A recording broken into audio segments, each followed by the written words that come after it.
Καλησπέρα σας και χρόνια πολλά. Είστε στο hashtag.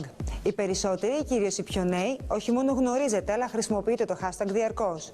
Ετυμολογικά, αν και ακριβής μετάφραση στα ελληνικά δεν υπάρχει, το hashtag μετατρέπει μία λέξη, μία έννοια σε θέμα συζήτησης στο Twitter, στο Facebook και στα άλλα social media, όταν προηγείται από αυτή τη λέξη το σύμβολο της δίαισης. Έτσι και αυτή η εκπομπή. Κάθε φορά θα κάνει hashtag και μία διαφορετική λέξη, μία διαφορετική έννοια. Γιατί κάθε λέξη τη βιώνεις καλύτερα μέσα από ιστορίες. Απόψε λοιπόν κάνουμε hashtag τη λέξη αρχή.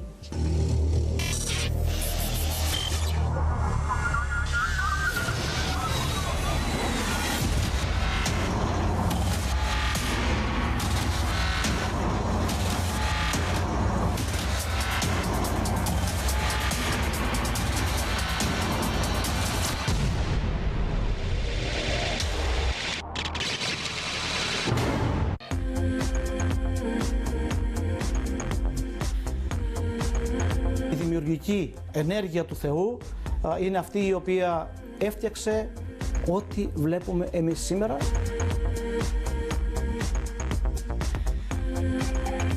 Το σύμπαν δημιουργήθηκε για να υπάρξει ζωή.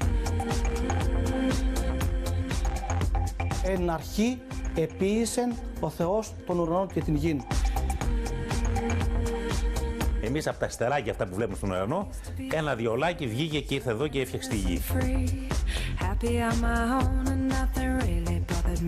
Το ξεκίνημα αυτό της ζωής δυστυχώς για πολλά ζευγάρια δεν είναι εύκολο. Για πολλά ζευγάρια ήταν αδύνατο μέχρι την ανακάλυψη της εξωματικής γονιμοποίησης.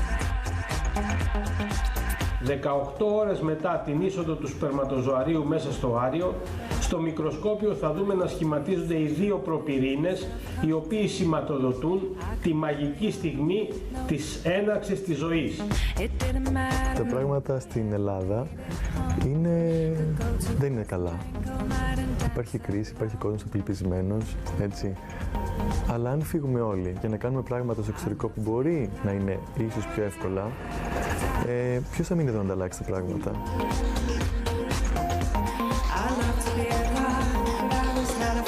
Υπάρχει η αντίληψη από πολλούς ανθρώπους ότι ένα ζώο που έχει ζήσει στον δρόμο, έχει περάσει άσχημες εμπειρίες, έχει φτάσει λίγο πριν το θάνατο, δεν μπορεί να ξεκινήσει μια νέα αρχή, διότι θεωρούν ότι κουβαλάνε πράγματα από το παρελθόν τους.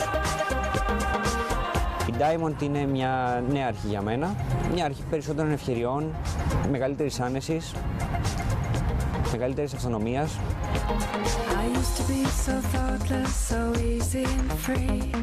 Είναι τρομακτικό μερικές φορές να βλέπω τον άνθρωπο αυτό πώς αλλάζει η καθημερινότητά του και η ζωή του για ένα χαμένο του χαμόγελο. Δεν το παλεύεις, απλά έχεις χάσει το παιχνίδι από μόνος σου. Δηλαδή είναι σαν το παρατάς χωρίς να προσπαθήσεις καν. Από καρκίνο του μαστού στο 38 μου, το πρώτο άκουσμα της νόσου φόβος. Σταμάτησε ο χρόνος. Προτού μου χτυπήσει την πόρτα ο καρκίνος, δεν ήξερα ότι είχα χάσει τον εαυτό μου. Βρισκόμουν μέσα σε μία πλάνη καθημερινότητα, με μία ταχύτητα πάρα πολύ μεγάλη. Είναι μια πολύ δύσκολη οικογενειακή υπόθεση. Μέσα από αυτό όμως βγαίνεις δυνατή. Κάνεις καινούρια αρχή στη ζωή. Ήταν ένα καταπληκτικό μάθημα. Μάθημα αρχής.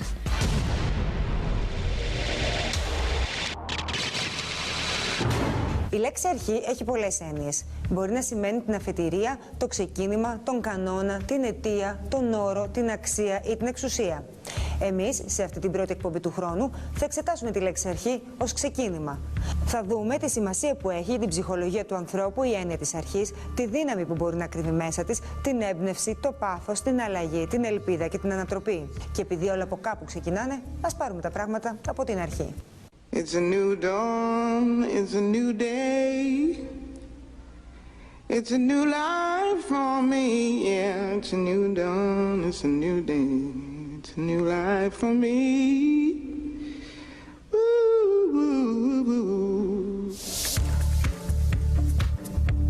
Τον άνθρωπο πάντα τον απασχολούσε η αρχή και το τέλος. Η αρχή περισσότερο από περιέργεια. Το τέλος από ελπίδα. Ο κόσμος είναι ποίημα του Θεού. Αυτό είναι μια θεμελιώδης δογματική διδασκαλία της Εκκλησίας μας, ότι ο κόσμος είναι αρχή, δημιουργήθηκε από τον Θεό, ο μόνος άναρχος, ο αΐδιος και αιώνιος είναι ο Θεός. Η γη είναι ένα προϊόν των αστεριών. Είμαστε προϊόν της κοσμόσκονης που λέμε. Δηλαδή, εμείς από τα αστεράκια αυτά που βλέπουμε στον ουρανό, ένα διαολάκι βγήκε και ήρθε εδώ και έφτιαξε τη γη.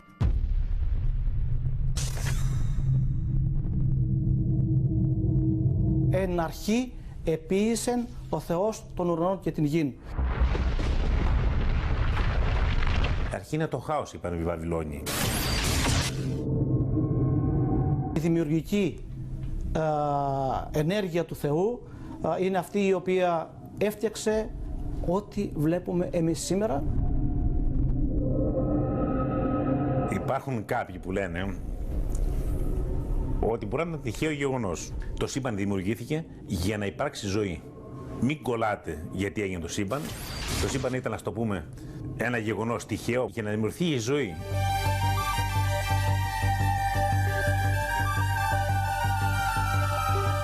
Ο Θεός δημιούργησε με τον δημιουργικό το λόγο όλα τα δημιουργήματα εκτός του ανθρώπου. Δημιουργεί λοιπόν τον υλικό κόσμο, τον ουρανό και τη γη, δηλαδή αυτό, μέσα σε αυτές τις δύο λέξεις συμπεριλαμβάνεται τόσο ο μακρόκοσμος όσο και ο μικρόκοσμος, όπως μιλάμε με την σύγχρονη ορολογία της επιστήμης.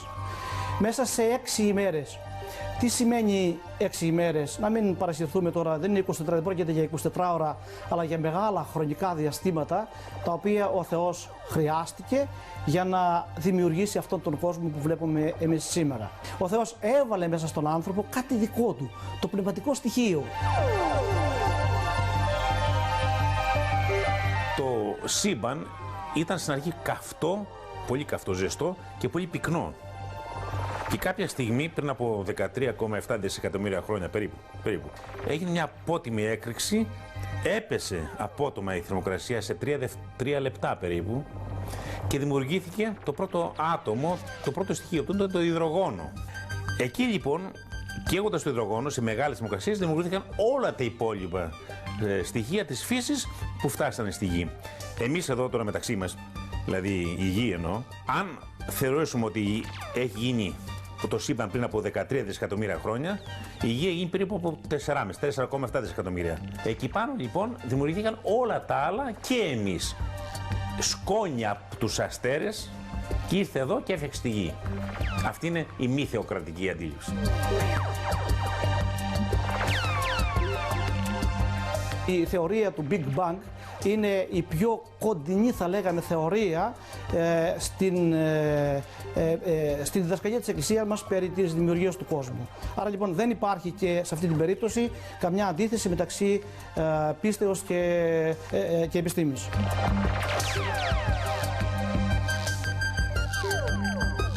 Χρειάζονται και οι επιστημονικές απόψεις και οι φιλοσοφικές και οι θεοκρατικές. Όποια θεωρία αρχής και να αποδεχτεί κανείς, η ανθρωπότητα από κάπου ξεκίνησε και εξελίχθηκε, φτάνοντας στο σήμερα, όπου πλέον ο άνθρωπος μέσω της προόδου που επέφερε ο ίδιος στην επιστήμη και την τεχνολογία, πλέον μπορεί να βοηθήσει και αυτός στη δημιουργία ζωής, εκεί όπου η φύση δυσκολεύει τα πράγματα. Η εξωσωματική γονιμοποίηση στις μέρες μας είναι μια τεχνική ευρέως αποδεκτή, η οποία βοηθά να ξεκινήσει η ζωή, όπως πολύ ωραία είπατε. Το ξεκίνημα αυτό της ζωής δυστυχώς για πολλά ζευγάρια δεν είναι εύκολο. Για πολλά ζευγάρια ήταν αδύνατο μέχρι την ανακάλυψη της εξωσωματικής γονιμοποίησης.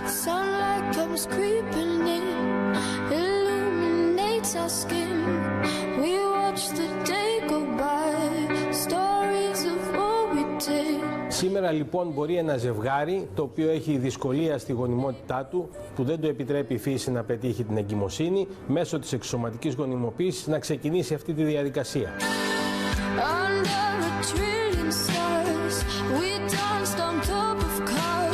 Για να καταλάβετε πόσο συχνό είναι, δεν υπάρχει σήμερα ελληνική τάξη σχολείου ή γυμνασίου το οποίο δεν έχει 1 ή 2 παιδιά τα οποία προήλθαν από εξωσωματική γονιμοποίηση. Ζητήσαμε από τον γιατρό κύριο Θεοδόση Αρκουλή να μας εξηγήσει πώς γίνεται η διαδικασία της εξωσωματικής γονιμοποίησης, ώστε να υπάρξουμε μάρτυρες στην αρχή μιας νέας ζωής. Είναι μια μικροβελόνα που βλέπουμε εδώ, που φορτώνουμε ένα σπερματοζωάριο που έχουμε επιλέξει σαν το μορφολογικά καλύτερο και με αυτή τη μικροβελόνα θα κάνουμε ένεση ουσιαστικά το σπερματοζωάριο μέσα στο άριο. Το άριο ακινητοποιείται με μία πιπέτα ώστε να μην φύγει και η βελόνα μας τρυπάει το εξωτερικό περίβλημα και μεταφέρει το σπερματοζωάριο μέσα στο κυταρόπλασμα. 18 ώρες μετά την είσοδο του σπερματοζωαρίου μέσα στο άριο, στο μικροσκόπιο θα δούμε να σχηματίζονται οι δύο προπυρήνες, οι οποίοι σηματοδοτούν τη μαγική στιγμή της έναρξης της ζωής. Σηματοδοτούν την έναρξη ενός καινούριου οργανισμού, ο οποίος έχει τα γονίδια της μαμάς, έχει τα γονίδια του μπαμπά, αλλά είναι τελείως καινούριος με τα δικά του στοιχεία. Πώς νιώθει άραγε ένας άνθρωπος που για πολλά ζευγάρια γίνεται δημιουργός ζωής? Τα συναισθήματα είναι τεράστια, δεν το συζητάμε. Τα συναισθήματα είναι τόσα πολλά που λες ότι δεν θα σταματήσω να κάνω αυτή τη δουλειά όσο με κρατάνε τα πόδια μου. Γιατί είναι δουλειά που σου δίνει χαρά, σου δίνει χρόνια ζωής. Είναι τεράστια η χαρά του να πετυχαίνεις εγκυμοσύνες, να ξεκινάει μια καινούρια ζωή σε ένα ζευγάρι που δεν μπορούσε.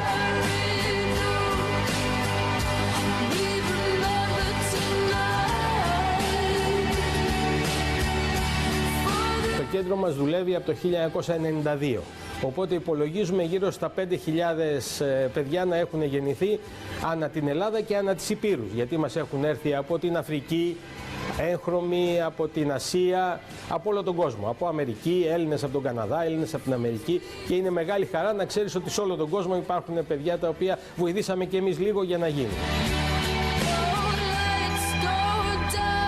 Η αρχή για έναν άνθρωπο είναι το ξεκίνημα μιας νέας ζωής. Κάνουμε πάρα πολλές αρχές στη ζωή μας, αλλήμωνο εάν η ζωή μας είχε μόνο μία αρχή. Εκείνο το οποίο πιστεύω ότι του αποφέρει μία καινούργια αρχή είναι να τον κάνει να νιώσει ότι εξελίχθηκε, να τον κάνει να νιώσει ότι διαφοροποιήθηκε, να τον κάνει να νιώσει ότι τα όνειρά του μπορεί να τα πραγματοποιήσει, ότι μπορεί να φτάσει στο στόχο της ζωής του.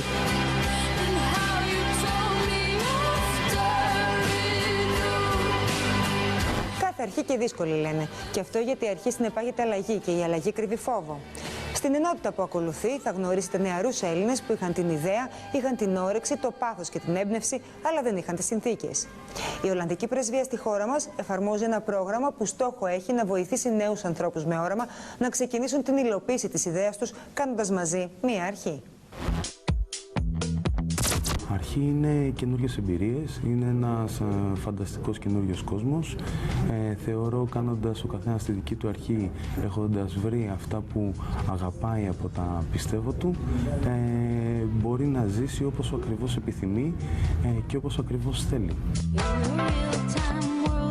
Η αρχή είναι ουσιαστικά να επιχειρείς νέα πράγματα, να μην φοβάσαι, να έχεις εμπιστοσύνη στις δυνάμεις σου. Και να έχεις και λίγο τρέλα. Γιατί κάθε τι χρειάζεται να το πιστεύεις πάρα πολύ. Όσο και αν οι άλλοι σου λένε «Μα αυτό δεν γίνεται» και «Πώς το κάνεις αυτό», θέλει πίστη και λίγο τρέλα.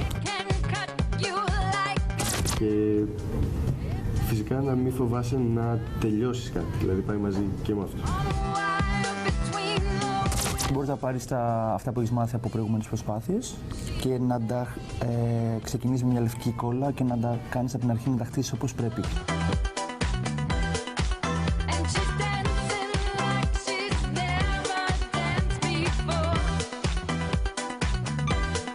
Ο άνθρωπος έχει μέσα του το όραμα. Εκείνο που ξεχωρίζει όλους όσοι κάνουν πράξη το όραμά τους από εκείνους που δεν τολμούν είναι ο φόβος. Ακόμα και όταν οι συνθήκες δεν είναι ιδανικές για να καρποφορήσει μια ιδέα, ο άνθρωπος που έχει μέσα του την ανάγκη να κάνει από κάπου μια αρχή βρίσκει λύσεις. Και μία από αυτές είναι το πρόγραμμα Πορτοκαλαιώνας που εφαρμόζει η Ολλανδική Πρεσβεία στη χώρα μας. The Orange Grove is this place. It's the place where people can work on their ideas. It's for young entrepreneurs, young people that want to turn an idea into a business. And we help them here by providing an environment, by having them meet with other people that do the same thing. and by providing mentorships and education and contacts with people, for instance, also people that provide funding.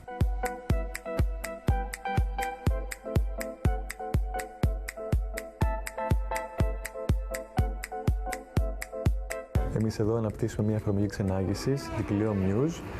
Η εφαρμογή ξενάγησης αυτή έχει το εξής διαφορετικό, ότι παρουσιάζει κάθε έκθεμα μέσα από σύντομες και πολλαπλές ιστορίες για κάθε έκθεμα, οι οποίες κεντρίζουν το ενδιαφέρον του επισκέπτη. Για παράδειγμα, εδώ στο Orange Grove, στην πρεσβεία πάνω, για ένα πίνακα που δείχνει δύο αγελάδες στην Ολλανδία, έχουμε βρει μια πολύ ωραία ιστορία ότι κάθε αγελάδα, όταν είναι ονομασμένη τον αγρότα της, παράγει 4% περισσότερο γάλα από ότι μια αγελάδα που δεν έχει όνομα. Έτσι λοιπόν, με τέτοιες σύντομες ιστορίες προσπαθούμε να φέρουμε τον επισκέπτη πιο κοντά στα εκθέματα, να καταλάβει και να θελήσει μετά να επισκεφτεί ο ίδιος και οι φίλοι του ξανά μέσα από διαφορετικές ιστορίες.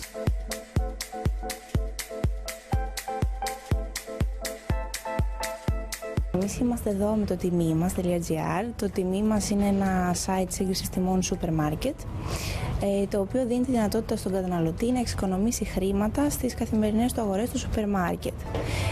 Η αλήθεια είναι ότι οι αγορές σούπερ μάρκετ αποτελούν το μεγαλύτερο ποσοστό δαπάνης για τον οικογενειακό προϋπολογισμό, οπότε μέσω του τιμή μας ο καταναλωτής έχει τη δυνατότητα να εξοικονομήσει χρήματα εύκολα, γρήγορα και αποτελεσματικά. Φτιάξει την νεοφυή επιχείρησή μου που λέγεται Innovation. Προσπαθούμε να φέρουμε τον κόσμο στην ελληνική ηνική κουλτούρα μέσω προϊόντων διαφορετικά με βάση το κρασί και εινοτουριστικές υπηρεσίες, ώστε ο κόσμος να δει την παραγωγή του κρασιού, να συνδεθεί και να μάθει το γαστρονομικό μας πλούτο. Το Seed Game είναι μια εφαρμογή για κινητά τηλέφωνα και θέλει να βάλει τους χρήστες της στη διαδικασία του να κάνουν ένα καλό πράγμα κάθε μέρα. Και αυτό το κάνει μέσα από αποστολές που σερβίρονται στους χρήστες. Η αποστολή μπορεί να είναι πάρε το λεωφορείο σήμερα, ανακύκλωση, δώσε ένα φυλάκι στη γιαγιά σου, καθάρισε την τουλάπα σου να δεις αν έχεις ρούχα να δώσεις στους ανθρώπους που έχουν ανάγκη. Και κάθε φορά που γίνεται μια καλή πράξη, ο άνθρωπος βγάζει μια φωτογραφία για να αποδείξει ότι όντως την έκανε. Ανεβαίνει σε αυτό το κοινωνικό application, ας πούμε. Και συνέχεια κερδίζει πόντους με τους οποίους συναγωνίζεται με άλλους να δούμε ποιος είναι ο πιο καλός, ας πούμε, στο τέλος της ημέρας.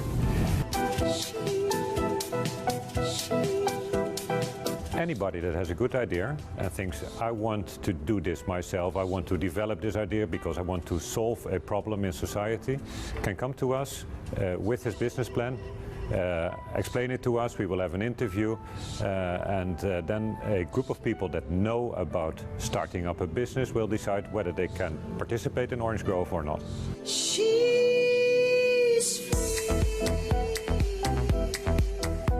Μας έρχονται καθημερινά πάρα πολλές ιδέες, τις οποίες συνήθως τις βάζουμε σε ένα σιτάρι.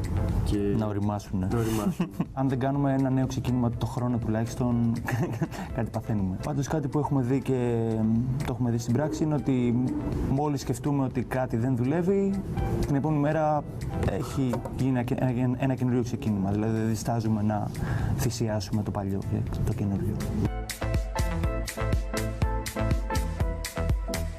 Η ιδέα μας γενικότερα ξεκίνησε πριν 2 χρόνια, όπου 3 ουσιαστικά άγνωστοι συναντήθηκαν σε ένα event που λεγόταν Athens Startup Weekend University.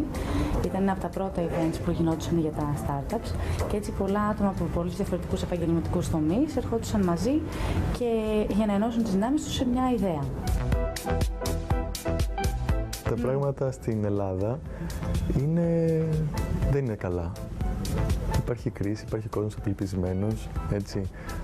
Αλλά αν φύγουμε όλοι για να κάνουμε πράγματα στο εξωτερικό που μπορεί να είναι ίσως πιο εύκολα, ποιος θα μείνει εδώ να ανταλλάξει τα πράγματα. Η οικονομική κρίση σίγουρα έπαιξε ένα παραπάνω ρόλο στο να πάρουμε την απόφαση να ξεκινήσουμε αυτό το εγχείρημα, γιατί θεωρήσαμε ότι θα μπορούμε να ωφελήσουμε τόσο όπως εμείς σαν καταναλωτές νιώθουμε και όλους τους υπολείπους που έχουν ανάγκη από μια τέτοιου είδους εξοικονόμηση.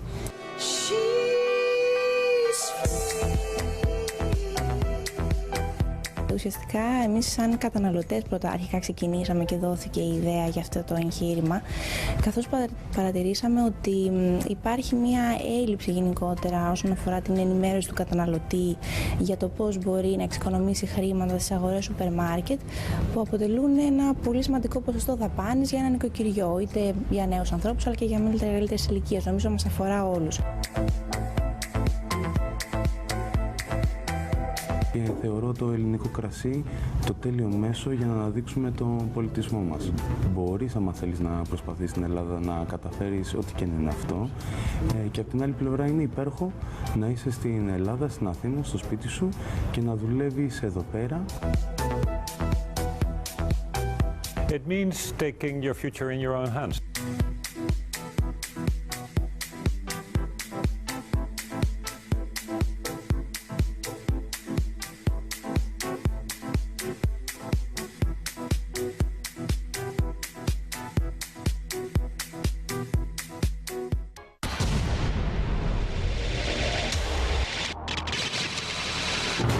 Ένα νέο ξεκίνημα μπορεί να αποτελέσει την αφετηρία μιας νέας ζωής.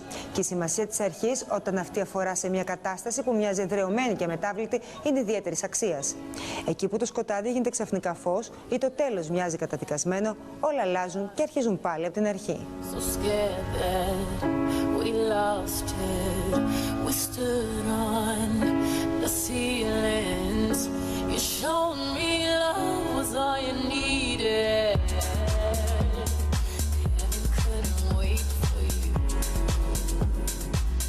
Στο σπίτι η καθημερινότητα είναι όπως ενός φυσιολογικού ανθρώπου, δεν υπάρχει κάποιο ιδιαίτερο πρόβλημα, δεν υπάρχει κάποια διαφοροποίηση σε σχέση με έναν βλέποντα άνθρωπο. Στην πόλη εμφανώς είναι πιο δύσκολα, η ρημοτομία των πόλεων δεν είναι και η καλύτερη δυνατή. Έχουμε τα προβλήματά μας, αλλά με τα διάφορα βοηθήματα που έχουμε σιγά σιγά τα ξεπερνάμε. Ο Παναγιώτης είναι γενετής τυφλός. Δεν έχει δει ποτέ τα πρόσωπα των αγαπημένων του. Δεν καταλαβαίνει τι σημαίνει ότι ο ουρανός είναι μπλε, καθώς τα χρώματα τα έχει μόνο ακουστά. Γνωρίζω την έννοια του χρώματος και τι υποδηλώνει αυτό, αλλά δεν γνωρίζω το χρώμα, σαν χρώμα. Δηλαδή ξέρω ότι ο ουρανός π.χ. είναι μπλε, αν είναι καθαρή ημέρα, γνωρίζω τα σύννεφα ότι είναι λευκά σε μια νέφελη μέρα, σε μια μέρα η οποία είναι καθαρή, ενώ όταν είναι να βρέξει, π.χ. τα σύννεφα λένε ότι είναι μαύρα. Εγώ απλά το έχω ακούσει, δεν το γνωρίζω όμως σαν, το χρώμα. Diamond, seduta, brava, giù, terra, terra, brava. Diamond, resta, Η Diamond είναι σκύλος οδηγός και εδώ και λίγους μήνες που έχει μπει στη ζωή του Παναγιώτη, της έχει δώσει άλλο νόημα. Εγώ είδα μια φίλη μου που έχει σκύλο οδηγό. Μου άρεσε πάρα πολύ η άνεση και η ταχύτητα και η ανεξαρτησία που είχε. Και έτσι έκανα και εγώ αίτηση στη Σχολή Σκυλών Οδηγών Λάρα. Έκανα την αίτησή μου, συνεκπαιδεύτηκα με την Diamond και την έχω εδώ και 5 μήνες τώρα. Το σκαλοπάτι να κατέβουμε. Ωραία, stop λίγο εδώ. Τώρα λοιπόν θα σας πω εγώ τι θέλω να κάνουμε. Θα πάμε προς τις κυλιόμενες σκάλες του μετρό, εντάξει, και θα κατέβουμε κάτω να κάνουμε ότι πάμε να πάρουμε το μετρό. Πάμε ευθεία λοιπόν. Δίνουμε εντολή για ευθεία. Πάμε. Diamond, avanti, dritta. Brava, Diamond. Αριστερά. Diamond, sini. Ακούμε προς τα που είναι η σκάλα και πάμε προς τα εκεί. Θέλουμε να μας εντοπίσει τη σκάλα. Diamond σκάλα, vai σκάλα.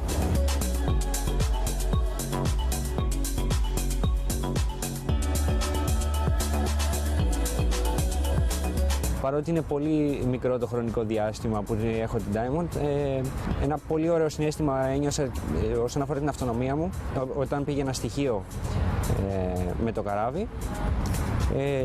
Ενώ είχαμε πάει πρώτα στην καμπίνα, μετά βγήκα έξω, πήγα στο μπαρ του καραβιού και γυρίζοντας η Diamond μόνη της μου βρήκε την καμπίνα μου. Μπράβα. Πάμε να κατέβουμε, θέλω να πάμε ολευθεία. Ξαναγύρνα λίγο αριστερά σου, πάμε ολευθεία, να κατέβουμε, να βρούμε τη σκάλα, να κατέβουμε και να κάνουμε μια μικρή διαδρομή. Πώς νιώθεις? Φοβερά. Ωραία. Εκπληκτικά. Ωραία. Η αίσθηση φαντάζομαι όσο πάει δένει και καλύτερα. Σε κάθε περίπτωση εγώ είμαι ευχαριστημένος, οπότε μπορούμε να πούμε ότι είμαστε σε καλό δρόμο.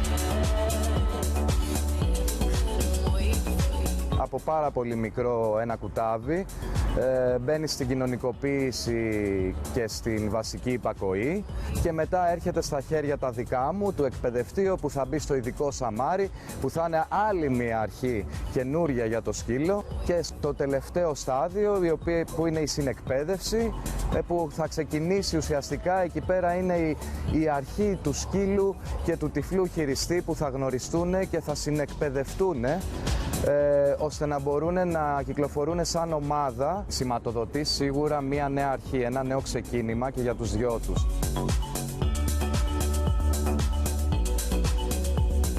Ο σκύλος οδηγός σου δίνει πολύ μεγάλη ανεξαρτησία, άνεση στην κίνηση, ασφάλεια, νιώθεις προστασία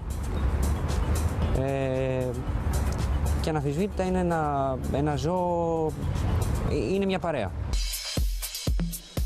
Αναμφισβήτητα το δέσιμο με το σκύλο οδηγό είναι δεδομένο. Ουσιαστικά με την Diamond είμαστε μια ομάδα. Αν δεν υπήρχε δέσιμο, δεν θα ήμασταν ομάδα, δεν θα μπορούσαμε να συνεργαστούμε. Μπράβο, Diamond, Ρέστα. Μπράβο, Ρέστα. Good girl. Μπράβο, Diamond. Okay.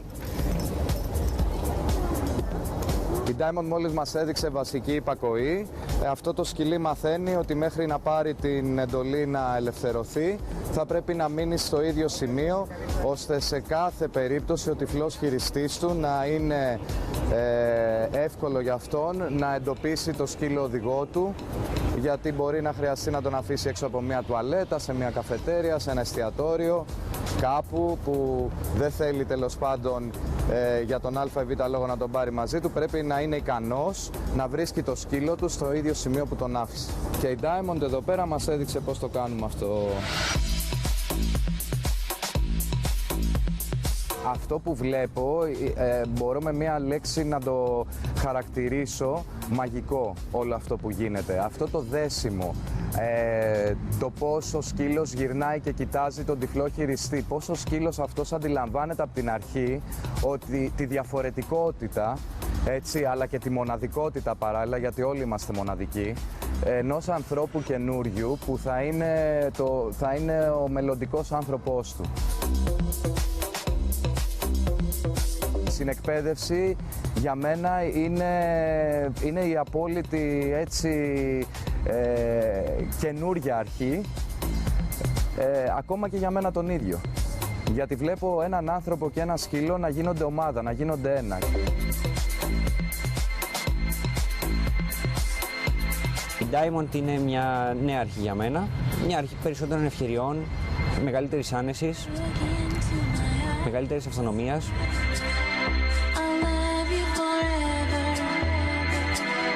Είναι τρομακτικό μερικές φορές να βλέπω τον άνθρωπο αυτό πώς αλλάζει η καθημερινότητά του και η ζωή του προς το καλύτερο φυσικά, πώς αισθάνεται μια απέραντη ελευθερία και ανεξαρτησία και πώς βοηθάει τελικά όλο αυτόν τον άνθρωπο να γεμίσει ακόμα και την αυτοπεποίθησή του και ένα χαμένο του χαμόγελο.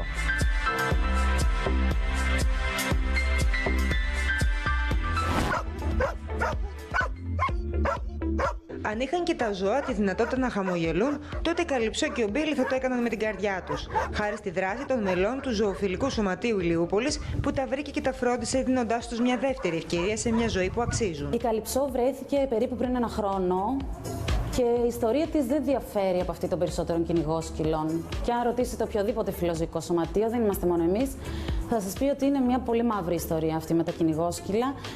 Γιατί καλώς ή κακώς είναι εργαλεία, οπότε στα χέρια των κυνηγών χρησιμεύουν μέχρι ένα σημείο για να κάνουν τη δουλειά τους. Από εκεί και πέρα, εάν πια δεν τους είναι χρήσιμα, εάν αρρωστήσουν, εάν γεράσουν, αν για κάποιο λόγο δεν τα χρειάζονται, δεν είναι κυνηγετική περίοδος, δεν ξέρω, απλώς εγκαταλείπονται.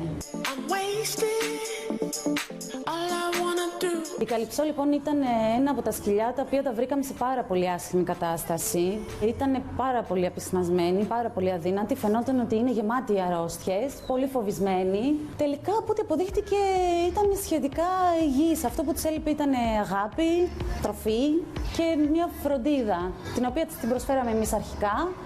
Και τώρα πια η Κωνσταντίνα, όπου έχει μεταμορφωθεί. Δηλαδή δεν είναι ούτε η καλυψό που βρήκαμε εμείς πια, αλλά ούτε και η καλυψό που είχαμε εμείς στο καταφύγιο. Είναι ένα άλλο σκυλί αγνώριστο πραγματικά.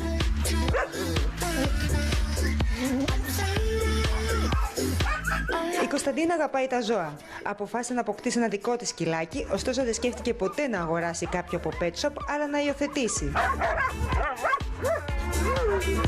Βρέθηκε λοιπόν στο καταφύγιο του σωματείου και εκεί γνώρισε την καλυψό. Τώρα πώς την πήρα εγώ. Έψαχνα πολύ καιρό να υιοθετήσω ένα ζωάκι. Σκέφτηκα ότι θα ήταν καλύτερο να υιοθετήσω κάποιου που έχει ανάγκη. Δεν έψαχνα ράτσα, δεν έψαχνα συγκεκριμένο μέγεθος. Πήγα, τη βρήκα, με βρήκε μάλλον, με διάλεξε εκείνη. Και έτσι ήρθε στο σπίτι μας και περνάμε υπέροχα. Δεν είχα πάει με το σκεπτικό ότι θα πάρω ένα συγκεκριμένο σκυλί το οποίο είχα διαλέξει στο ίντερνετ και τα λοιπά. Ήρθε η καλυψό κοντά μου, αγκαλιές, φιλιά, χάδια και έτσι είπα εσύ είσαι και σένα θα πάρω.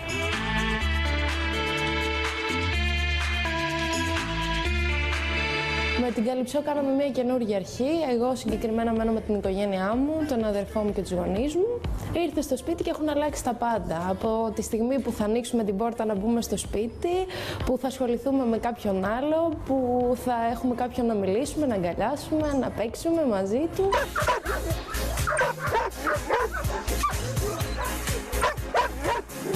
Ο Μπίλι ήταν επίσης τυχερός. Τα μέλη του ζωοφιλικού σωματείου Λιούπολης ειδοποιήθηκαν από τους κατοίκους συνοφύτων πως κυκλοφορεί στους δρόμους ένα σκυλί σε άθλια κατάσταση. Ο Μπίλι ήταν μία από τις φωτογραφίες που κατέβηκε και τον πρωτοείδαμε και είπαμε ότι αυτό είναι υπερεπίγον περιστατικό.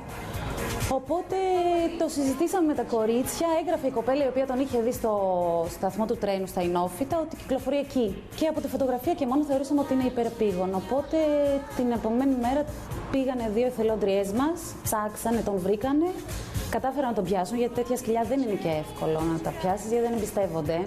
Και τον φέραμε στην Αθήνα αφημερών. Ο Μπίλι όταν τον βρήκαμε είχε καταρχήν ψώρα και αυτό τον έκανε να φαίνεται πάρα πολύ άσχημος και προφανώς γι' αυτό κανένας δεν τον πλησίαζε, κανένας δεν μπορούσε να τον βοηθήσει. Από αυτό έχει θεραπευθεί, έχει τελειώσει τη θεραπεία του, είχε ερλιχίωση και λησμανίαση. Τα βασικά ήταν αυτά.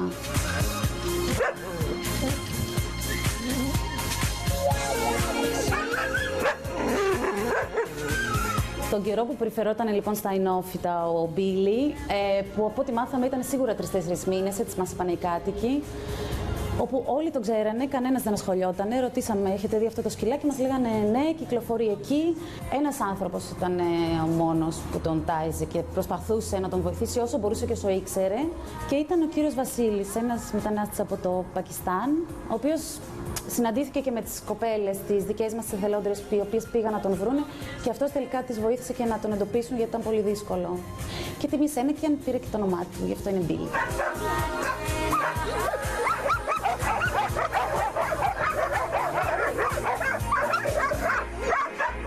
Ο Μπίλι λοιπόν με το τον πιάσανε τα κορίτσια, πήγε κατευθείαν στο γιατρό το ίδιο βράδυ. Συναντηθήκαμε εκεί. Όπως είπε και ο γιατρός και όπως διαπιστώσαμε και εμείς, δεν είχαμε δει ούτε εμείς στο γιατρό χειρότερο περιστατικό. Τέλος πάντων, έκανε τη θεραπεία του για ψώρα, πήγε πολύ καλά, την έχει ξεπεράσει. Έκανε τη θεραπεία του για ερλιχίωση, επίσης την έχει ξεπεράσει. Και τώρα είναι στο τελικό στάδιο της θεραπείας για λησμανίαση. Δηλαδή σε 10 περίπου μέρες θα έχει ολοκληρώσει και αυτή τη θεραπεία του. Και είναι μια χαρά πια. Και χαιρόμαστε πολύ γι' αυτό.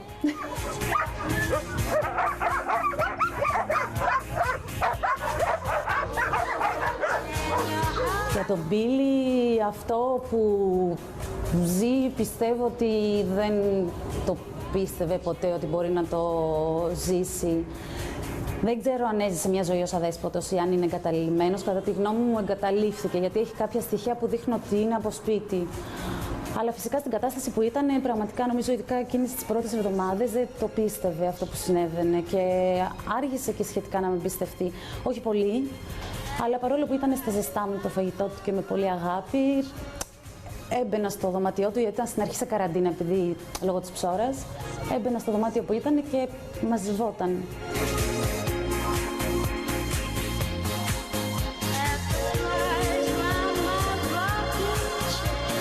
Έκανε ο Μπίλι την πρώτη του, μια καινούργια αρχή με εμάς. Τώρα πλέον είναι υγιής και σωματικά και ψυχικά, που είναι πάρα πολύ σημαντικό και αυτό. Και είναι ένα σκυλάκι το οποίο δεν έχει πια τίποτε να ζηλέψει από όλα τα άλλα. Δηλαδή είναι και χαρούμενος και παιχνιδιάρης, είναι πάρα πολύ καλός μέσα στο σπίτι. Θα θέλαμε να τον κρατήσουμε για πάντα, αλλά δεν γίνεται. Οπότε ψάχνει το παντοτινό του σπίτι. Και πιστεύω ότι θα το βρει, γιατί το αξίζει. Τα μέλη του σωματείου πραγματικά δρούν με την καρδιά τους και σε κάθε περιστατικό βλέπουν την ευκαιρία για μια νέα αρχή, τόσο για το ζώο όσο και για το νέο του ιδιοκτήτη. Προσπαθούμε και να λαμβάνουμε όσα περισσότερα περιστατικά μπορούμε, διότι δεν έχουμε χώρους φιλοξενίας. Οι χώροι φιλοξενίας είναι τα σπίτια μας, είναι πολλές φορές τα αυτοκίνητά μας, είναι πανσιόν τις οποίες πληρώνουμε πολλά λεφτά κάθε μήνα. Και από εκεί και πέρα τα ζώα φωτογραφίζονται, περιθάλπονται, στηρώνονται, εμβολιάζονται, τοποθετείται microchip και προωθούνται για υιοθεσία. Κάνοντας έναν απολογισμό του 2014, είμαστε πάρα πολύ πραγματικά ευτυχισμένοι, διότι έχουμε δώσει για υιοθεσία 310 περίπου σκυλιά και γάτες, όλα με συμβόλαια υιοθεσίας και microchip μέσα στα παντοτινά του σπίτια και στις παντοτινές τους οικογένειες. Υπάρχει η αντίληψη από πολλούς ανθρώπους ότι ένα ζώο που έχει ζήσει στον δρόμο, έχει περάσει άσχημες εμπειρίες, έχει φτάσει λίγο πριν το θάνατο, δεν μπορεί να ξεκινήσει μία ζωή νέα, να κάνει μία νέα αρχή, διότι θεωρούν ότι κουβαλάνε πράγματα από το παρελθόν τους. Αυτό δεν ισχύει. Ένα σκυλί το οποίο πέρασε τραγικά, έχει περάσει πάρα πολύ άσχημα, έχει χτυπηθεί, έχει κακοποιηθεί, έχει πεινάσει, έχει εξαντληθεί, έχει φτάσει σε σημεία απίσχανσης όπως ο Μπίλι, μπορεί πάρα πολύ εύκολα, με πάρα πολύ λίγη προσπάθεια, να μπει σε μια οικογένεια, να κάνει ένα νέο ξεκίνημα και το νέο αυτό το ξεκίνημα να μην του θυμίζει τίποτα από τη ζωή που είχε μέχρι την ημέρα που περισυλλέχθηκε και αγαπήθηκε.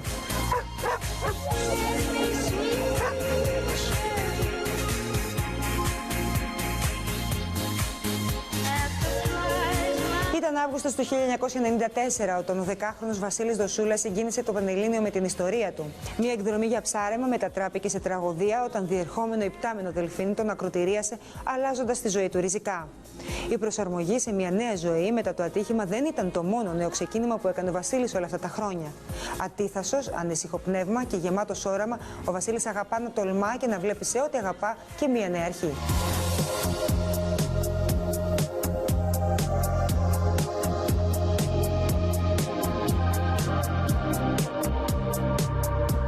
Στις 12 Αυγούστου του 1994 η ζωή του Βασίλη Δοσούλα θα αλλάξει για πάντα.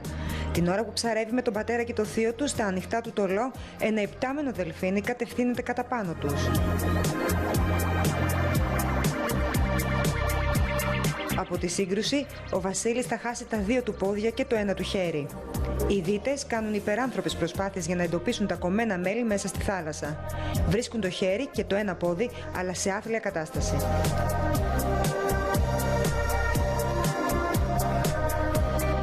Ο Βασίλης κατευθύνεται στο νοσοκομείο, όπου εκεί συνειδητοποιεί πως θα πρέπει να βρει τη δύναμη ψυχής να κάνει μια νέα αρχή. Με το ατύχημα έτσι κι αλλιώς είδα τη ζωή διαφορετικά. Δηλαδή πράγματα τα οποία κορόιδευα ή αγνοούσα, πλέον τα είχα βιώσει από άλλη οπτική γωνία και πράγματα κι άλλα που δεν ήξερα. Πήγα και εξωτερικό ή στο νοσοκομείο μέσα, καταστάσεις και περιπτώσεις που είδα. Γνώρισα πάρα πολύ κόσμο, καλούς και κακούς χαρακτήρες, το οποίο και αυτό ήταν βίωμα στην ηλικία που ήμουνα. Και έμαθα 5 πράγματα πάλι παραπάνω, δηλαδή έχω πάρει αρκετή γνώση στην πορεία μου.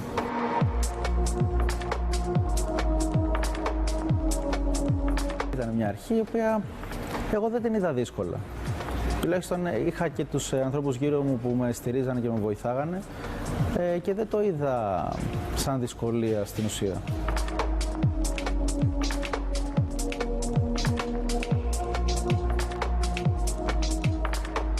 Εμένα δεν είναι κάτι φοβερό.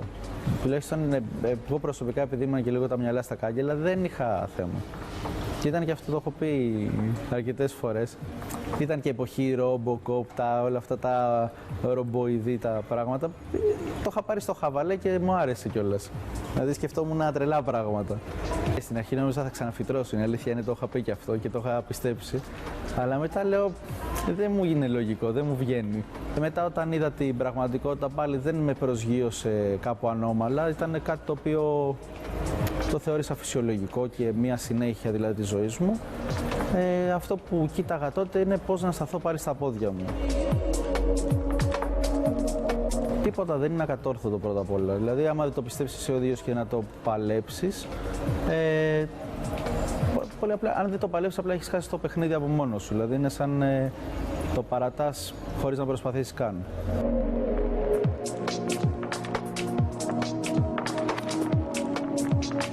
Η ζωή είναι πολύ απλή, δύσκολη αλλά απλή. Και όσο το πολεμάς και το κυνηγάς, θα το πετύχεις στο τέλος. Ο Βασίλης είναι γεννημένος μαχητής. Όχι επειδή η ζωή του ανατράπηκε μέσα σε μια στιγμή ενώ ήταν ακόμα παιδί, αλλά γιατί το έχει μέσα του. Του αρέσει να τολμά, να κυνηγά και να πετυχαίνει ό,τι βάζει στο μυαλό του. Εγώ εξ αρχής είχα πολλά πλάνα στο μυαλό μου, διαφορετικά το ένα με το άλλο, τα οποία πάντα υπάρχουν στο κεφάλι μου μέσα και τα εξελίσσω κάπως. Άλλα είναι βιώσιμα, άλλα όχι, ανάλογα, δηλαδή κατά καιρούς διαγράφω κάποιες ιδέες και όλα αυτά.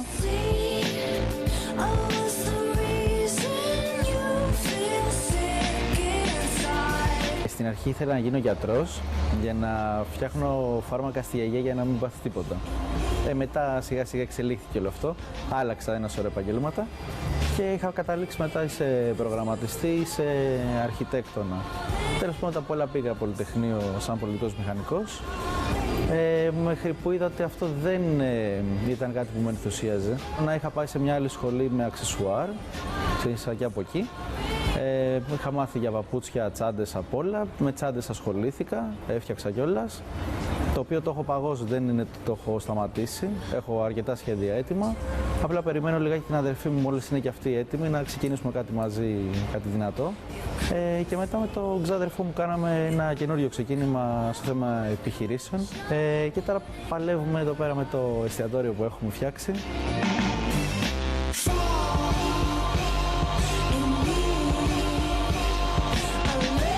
Μ' άρεσε το θέμα ψυχαγωγία. Στην αρχή πηγαίναμε να φτιάξουμε κάτι σε κλαμπ, το οποίο το είδαμε ότι δεν τραβάει πλέον η εποχή έτσι κι αλλιώς. Οπότε στραφήκαμε στο είδος των εστιατορίων, στα μανιτάρια. Μιας και ένας φίλος μας είχε μιλήσει αρκετά για αυτά. Δεν θέλαμε να ανοίξουμε ένα ακόμα εστιατόριο, μερικά απλά ακόμα φαγητά και όλα αυτά. Θέλαμε να κάνουμε κάποια διαφορά. Από τη μία, τα μανιτάρια είναι πόσα χρόνια, εκατομμύρια χρόνια στην Ελλάδα. Έχουμε από τα καλύτερα από ό,τι λένε και οι επιστήμονες εδώ στο χώρο. Είναι full στην πρωτεΐνη, θεραπευτικά αρκετά, πρόληψη καρκίνου και τέτοια. Τα μάθαμε, δεν τα ξέραμε. Λοιπόν, και λέμε γιατί όχι. Υπάρχει όμως και κάτι που ο Βασίλης δεν έχει καταφέρει ακόμα. Έχω πολλές φορές ότι θα ξεκινήσω γυμναστήριο και όλα αυτά, π.χ. να ασχοληθώ λίγο με τον εαυτό μου φυσικά. Το οποίο δεν το έχω κάνει σχεδόν ποτέ. Συνήθως όλο κάτι συνέβαινε, όχι αρνητικό, που με πήγαινε κάπου αλλού. Το οποίο είναι αυτό, δεν είναι κάτι αρνητικό, απλά με πήγαινε σε άλλα μονοπάτια.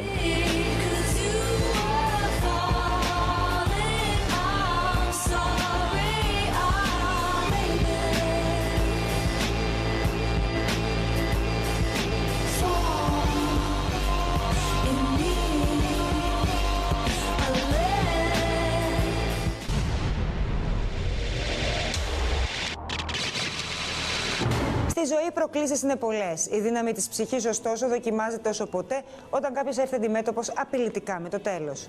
Όσοι έχουν φτάσει κοντά σε αυτό, είναι σε θέση να γνωρίζουν καλά πως όταν η ζωή αρχίζει ξανά από την αρχή, σε μια δεύτερη ευκαιρία, τα πάντα είναι διαφορετικά.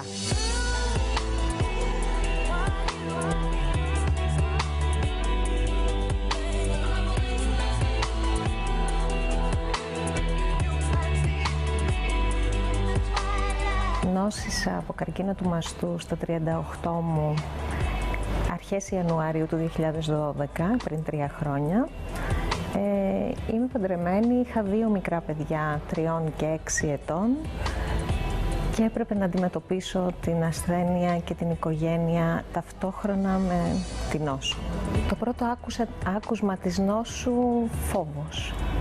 Σταμάτησε ο χρόνος. Φόβος για το μέλλον, φόβος για το αν θα καταφέρω να επιβιώσω ώστε να μεγαλώσω τα παιδιά μου. Μεγάλος φόβος. Ταραχή, άγχος, απελπισία σε κάποιες στιγμές. Το πρώτο πράγμα που σκέφτηκα όταν μου ανακοίνωσε ο γιατρός μου το πρόβλημα είναι «Θεέ μου, τα παιδιά μου, ποιος θα μεγαλώσει τα παιδιά μου αν πάθω εγώ κάτι». Τίποτα δεν είναι δεδομένο πια. Από τη μια στιγμή στην άλλη ανατράπηκαν όλα στη ζωή μου. Σε μια στιγμή, σε ένα άκουσμα, ξαφνικά καταλαβαίνεις ότι δεν υπάρχει κάτι που είναι σίγουρο για το μέλλον σου. Προτού μου χτυπήσει την πόρτα ο καρκίνος, δεν ήξερα ότι είχα χάσει τον εαυτό μου. Βρισκόμουν μέσα σε μία πλάνη καθημερινότητα, σε μία ταχύτητα πάρα πολύ μεγάλη. Παρόλο που έκανα σταθμούς στη ζωή μου, ήταν πάρα πολύ στιγμιαίοι. Τόσο όσο κάνει ένα λεωφορείο το οποίο περιμένει στη στάση να ανέβεις επάνω και να ξεκινήσεις πάλι. Δεν έδινα το χρόνο στον εαυτό μου να δω τι γίνεται.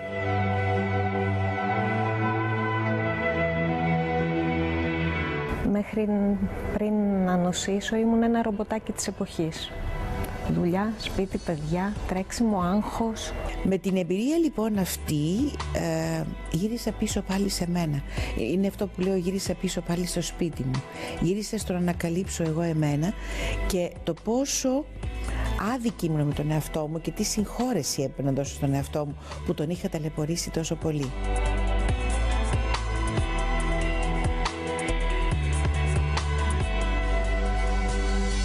Το άλμα ζωής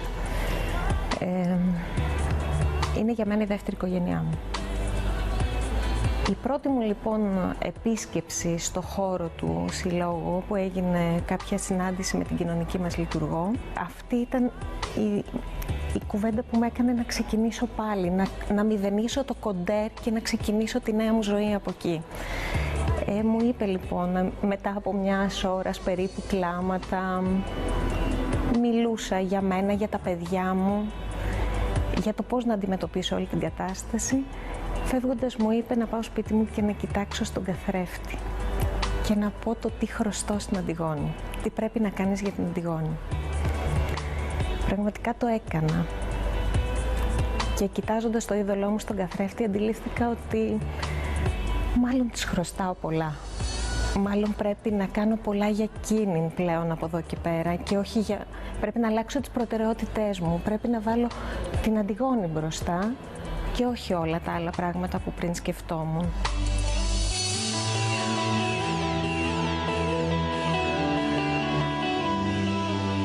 Κατάλαβα ότι δεν είναι τίποτα δεδομένο.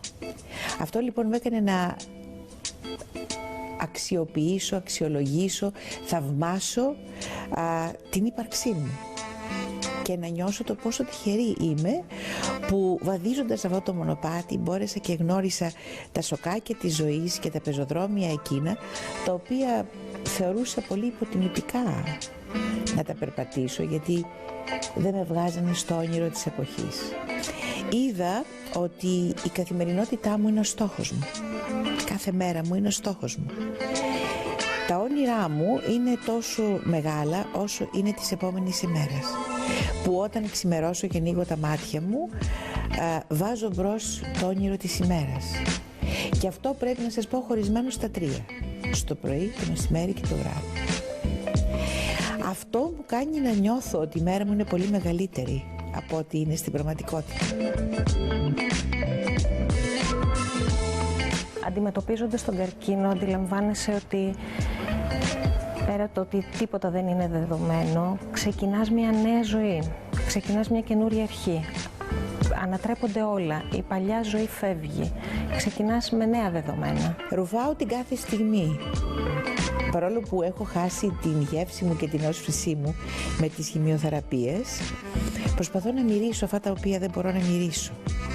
και να εκτιμήσω το πόσο σημαντικό είναι να μυρίζεις, το πόσο σημαντικό είναι να γεύεσαι, το πόσο σημαντικό είναι να αφήσεις τις αισθήσεις σου να σε κυριεύουν. Ήταν πάρα πολύ δεδομένο το να βλέπω, το να ακούω, το να γεύομαι. Περνώντας από όλη αυτή την περιπέτεια, μαθαίνεις να αγαπάς τον εαυτό σου. Μαθαίνεις να τον φροντίζεις και εσωτερικά και εξωτερικά. Μαθαίνεις να ζεις την κάθε μέρα. Να βλέπεις τον ήλιο που ξημερώνει στη νέα μέρα και να χαίρεσαι. Να χαίρεσαι την κάθε στιγμή με τους δικούς σου αγαπημένους ανθρώπους, είτε αυτά τα παιδιά, γονείς, συγγενείς, οποιοδήποτε κι αν είναι. Μαθήματα ζωής που δύσκολα τα αντιλαμβανόμαστε. Κατά καιρούς με επισκέπτεται ο φόβος της επανεμφάνισης του καρκίνου. Αλλά λέω ότι δεν πρόκειται να πεθάνω από αυτό, έχω πολλά πράγματα ακόμη να κάνω. Εξάλλου, οτιδήποτε και αν συμβεί, θα το αντιμετωπίσω με τον καλύτερο τρόπο που μπορώ. Ξέρω από την άλλη πλευρά ότι όπως δεν με προειδοποίησε κανένας ότι θα έρθω στον κόσμο, δεν πρόκειται να με προειδοποιήσει κανείς ότι θα φύγω από τον κόσμο. Θα είναι ένα γεγονός το οποίο είναι ήδη προσχεδιασμένο και το δέχομαι με όλη μου την καρδιά. Άρα λοιπόν δεν έχω να φοβηθώ το θάνατο. Ίσως την ταλαιπωρία, ναι. Δεν με τρομάζει ο καρκίνος πια. Τον έχω νικήσει και είμαι σίγουρη γι' αυτό. Είμαι πολύ βέβαιη ότι έχω πολλά χρόνια μπροστά μου να ζήσω και δεν με τρομάζει. Αν όμως έρθει, όποτε έρθει, καλοδεχούμενο.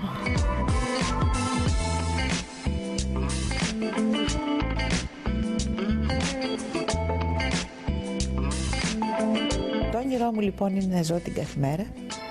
Το όνειρο είναι να νιώθω ότι βελτιώνομαι, να νιώθω ότι τίνω και τα δυο μου τα χέρια στον άνθρωπο και αν μπορώ με την σκέψη μου, με την εμπειρία μου, με τα συναισθήματά μου, με την καρδιά μου, με την ψυχή μου, να παρασύρω, το βάζω εντός εισαγωγικών, και άλλους ανθρώπους να ζούμε το όνειρο της καθημερινότητας, να απαλλαγούν από τους φόβους και από τις τύψεις και να βάλουν τη γαλήνη ως ένα στόχο ζωής.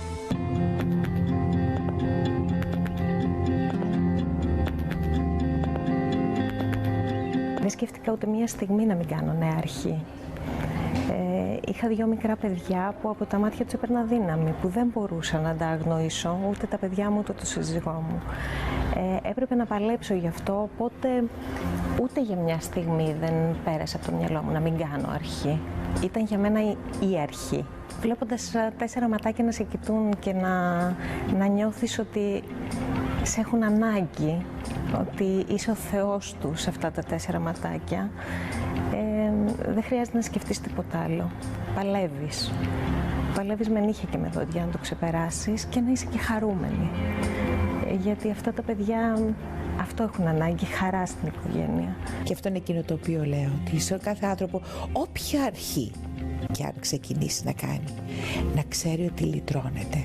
Και λυτρώνεται από ένα παρελθόν που εάν το χρησιμοποιήσει ως δάσκαλο, είναι θαυμάσιο, αρκεί να μην το κάνει παρόν ή μέλλον. Άρχισαν και άλλες σκέψεις να περνούν από το μυαλό μου, θετικές σκέψεις βέβαια, και ήταν πάλι η αιτία να ξεκινήσω καινούργια πράγματα. Μέσα από το Σύλλογο, όπου με πολλές δράσεις που έχει, βοηθάει όλες τις γυναίκες που περνούν αυτή την εμπειρία, ξεκινήσαμε μια ομάδα κοσμήματος. Τεχνικά βέβαια, έτσι, όχι κάτι επαγγελματικό, όμως αυτό είναι ένα καινούργιο ξεκίνημα για μένα. Μέσα από το Σύλλογο υπάρχει και το εθελοντικό μας πρόγραμμα, όπου εγώ τώρα θα ξεκινήσω βέβαια θα εκπαιδευτώ εθελόντρια του Συλλόγου Άλμα Ζωής, ώστε να μπορέσω να στηρίξω οι γυναίκες που βιώνουν τώρα την περιπέτεια με τον καρκίνο. Αυτό λοιπόν η εθελοντική προσφορά μου προέκυψε μετά τον καρκίνο. άλλη μια καινούργια αρχή. Άλλη μια αρχή για μένα. Κάτι που πριν έλεγα δεν προλαβαίνω, δεν έχω το χρόνο να το κάνω, δεν έχω το χρόνο να προσφέρω στους συνανθρώπους μου.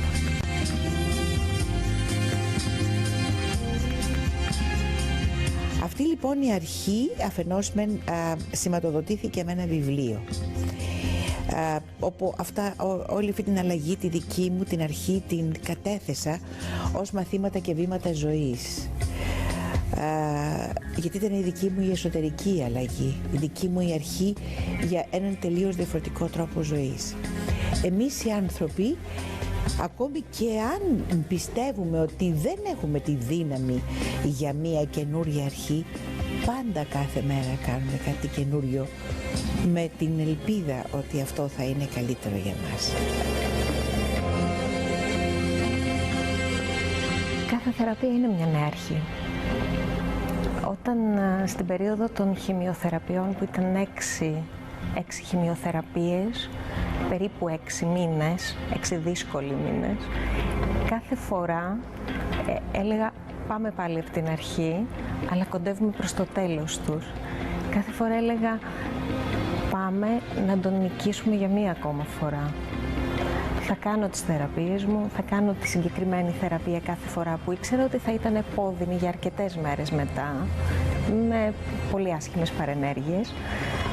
Όμως ήξερα ότι κάθε θεραπεία είναι πιο κοντά προς το τέλος τους. Η σημασία της αρχής είναι ότι ένα κομμάτι της ζωής μας κλείνει, το οποίο μας έχει δώσει διδαχές, μας έχει δώσει μαθήματα και έχοντας ως παρακαταθήκη τα μαθήματα αυτά, ξεκαινούμε πάλι μία καινούρια ζωή, κάνουμε δηλαδή μία καινούρια αρχή, στην οποία ευελπιστούμε να μην επαναλάβουμε τα λάθη τα οποία κάνουμε.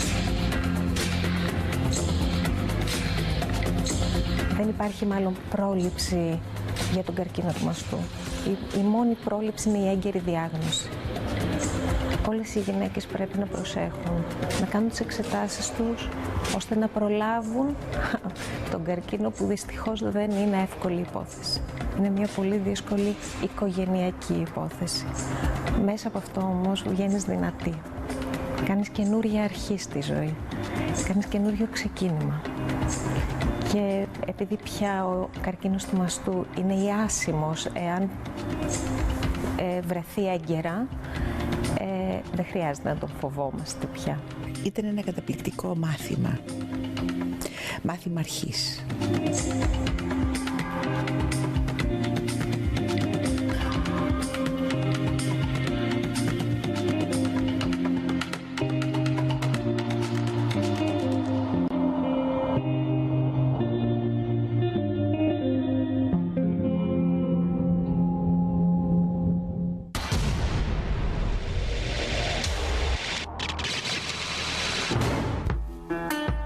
Αμέσως μετά το hashtag έρχεται το hashtag live.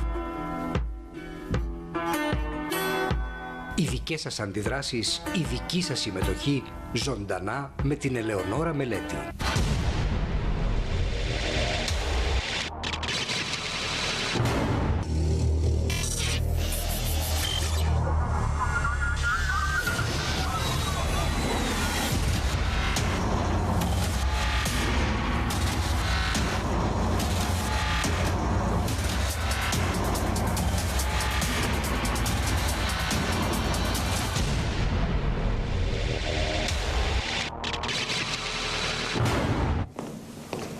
Καλησπέρα σας. Καλησπέρα και χρόνια πολλά. Είσαστε στο hashtag live. Είναι η πρώτη εκπομπή για το νέο έτος. Και επειδή μαζί με τη νέα χρονιά ξεκινάνε και καινούργια πράγματα, σκεφτήκαμε να κάνουμε hashtag τη λέξη αρχή. Μια λέξη ιδιαίτερη, μια λέξη σημαντική και πολύ απαραίτητη για τον άνθρωπο, με πολλές ψυχολογικές εκφάνσεις. Όλοι μας κάνουμε αρχή. Καθημερινά θα έλεγα, σε κάτι καινούριο. Θα ήθελα να σας θυμίσω τα social media μας, μέσα από τα οποία μπορείτε μπορείτε να μας εντοπίζετε και να μας στέλνετε τα μηνύματά σας, να μας λέτε τις απόψεις σας, τα σχόλιά σας, να έχουμε την κλασική επικοινωνία που έχουμε όλο αυτό το διάστημα με την βοήθεια της Αφροδίτης Ξυγκόρου, που βρίσκεται αυτή τη στιγμή ζωντανά και χειρίζεται τις σελίδες μας τόσο στο Facebook όσο και στο Twitter.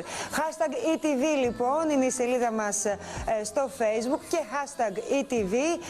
Επίσης, ο τρόπος με τον οποίο μπορείτε να μας εντοπίσετε μέσα στο Twitter. Περιμένουμε λοιπόν τα μηνύματά σας και τους σχολιασμούς σας και τις παρατηρήσεις σας και για αυτή την εκπομπή. Και θα σας πω μια ιστορία. Ενώ λοιπόν σχεδιάζαμε την εκπομπή με τον αρχισυντάκτη μας, τον Θέμη Μάλη, για αυτή την ιδιαίτερη έτσι, λέξη, αλλά πολύ ουσιαστική, σκεφτήκαμε ότι θα ήταν ωραίο για το hashtag live να έχουμε ένα καλεσμένο, ο οποίος θα εκπροσωπεί τη λέξη αρχή και με τον οποίο θα μπορούσαμε να μιλήσουμε και να σταθούμε στις αρχές που έχει κάνει στη ζωή του. Και το πρώτο όνομα που μου ήρθε στο μυαλό ήταν αυτό του Λάμπη Λιβιεράτου. Και το είπα έτσι δειλά-δειλά στο Θέμη, αλλά με μια επιφύλαξη λέγοντας ότι θα θέλει άραγε να έρθει, να μιλήσουμε για όλες εκείνες τις αρχές που έχει κάνει όλα αυτά τα χρόνια της πορείας του στον χώρο, γιατί δεν είναι και λίγες αυτές οι αρχές. Μετά όταν το σκεφτήκαμε έτσι πιο ζεστά σαν ιδέα, θα προλάβουμε μέσα σε ένα hashtag live να τα πούμε όλα αυτά. Τελικά ο Λάμπης Λιβιεράτος δέχτηκε την πρόσκλησή μας, είναι σήμερα κοντά μας. Θέλω να τον καλωσορίσω, να τον καλησπερίσω. Γεια σου Λάμπη μου. Γεια σου. Και σε ευχαριστώ πάρα πολύ που είσαι σήμερα εδώ. Όλοι οι συνεργάτες σου και εσύ και ο κόσμος μας βλέπει, να έχουν όλοι μια καλή, ευτυχισμένη και γεμάτη αγάπη και υγεία χρονιά. Σε ευχαριστούμε πάρα πολύ που είσαι σήμερα κοντά μας. Εγώ ευχαριστώ για την τιμή που μου κάνετε. Η τιμή είναι δική μας και η χαρά επίσης πάρα πολύ μεγάλη. Διότι πραγματικά σε παρακολουθεί πολλά χρόνια και στο πέδειξε και σε μια κουβέντα που είχαμε πριν ξεκινήσει η εκπομπή. Ήμουν από τις πρώτες θαυμάστριες. Θα πεις ότι ήσουν ερωτευμένη. Θα τα λες όλα. Δεν θα λες μισά πράγματα live. Εγώ όταν είδα τον Λάμπη Λιβιεράτο λοιπόν, ήταν στο Άγγελος κατά λάθος, μια σειρά που έκανε ο Αντένα το 1991 με το ξεκίνημά του και εκείνος στην ιδιωτική τηλεόραση. Έκανε στον Άγγελο, ήσουν μονίμως ντυμένος στα λευκά, ήσουν ανοιχτόχρωμος και όταν σε είχα δει στην τηλεόραση η πρώτη φορά, λέει στη μαμά μου, αυτός μου αρέσει πάρα πολύ. Και θυμάμαι χαρακτηριστικά είχε γυρίσει και είχε πει στον μπαμπά μου, τις κόρες σου τις αρέσουν οι ξανθοί. Μόνο που δεν είναι ανοιχτόχρωμοι, εν πάση περιπτώσει, ξέρεις. Με τα ματάκια τα ανοιχτά, το δερματάκι το ανοιχτό.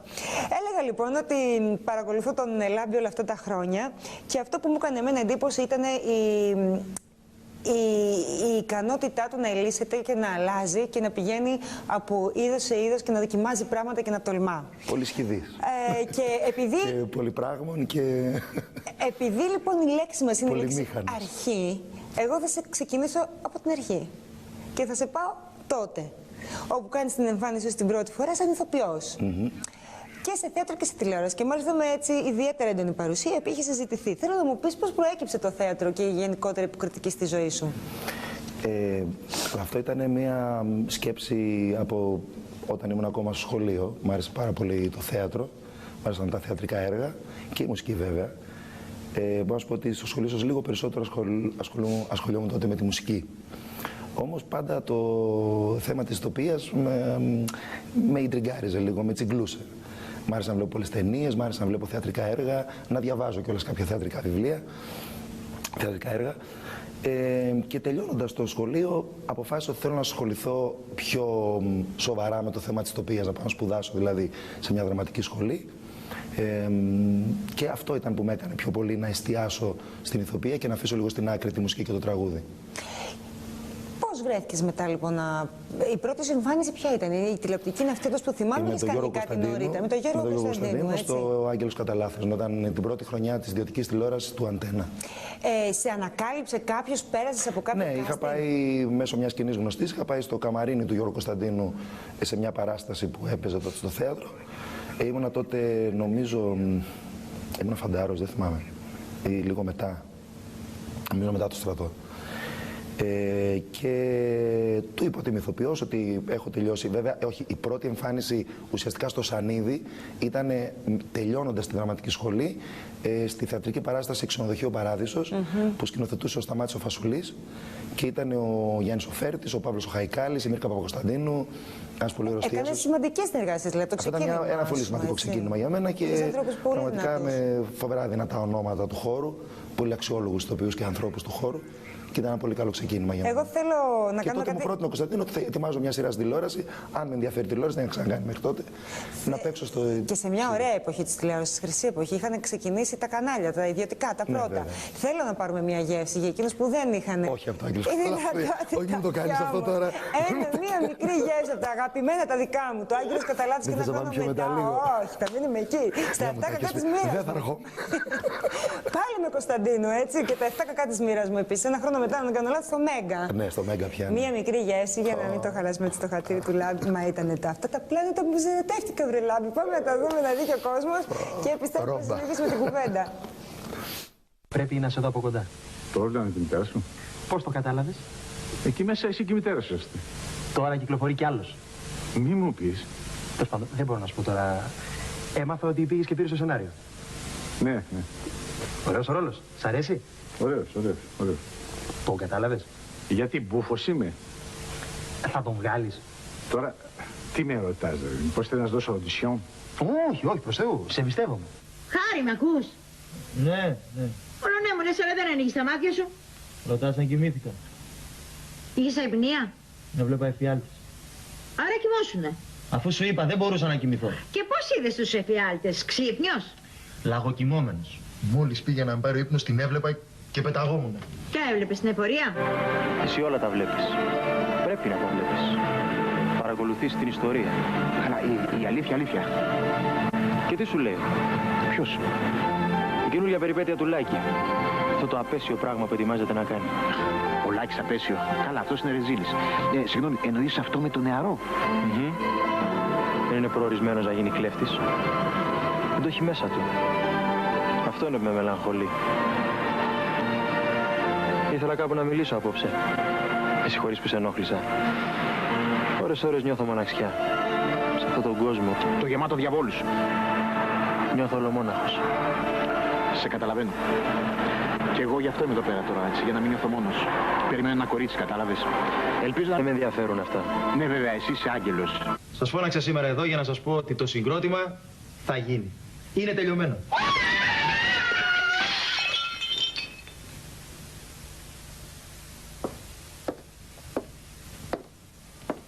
Εσείς σορλιάξατε. Τι έγινε? Να σηκωθείς εσύ να τους φτιάξεις καφέ. Γιατί εγώ πρέπει να μαζέψω τα πιατάκια και τα φριτζανάκια από κάτω γιατί έχουν γίνει κομμάτια. Δεν ήταν πολύ, αλλά ήταν ωραίο. Μια χαρά κλιτσάκι μου. Κουκλίτσα. Ήσουν 21 ετών.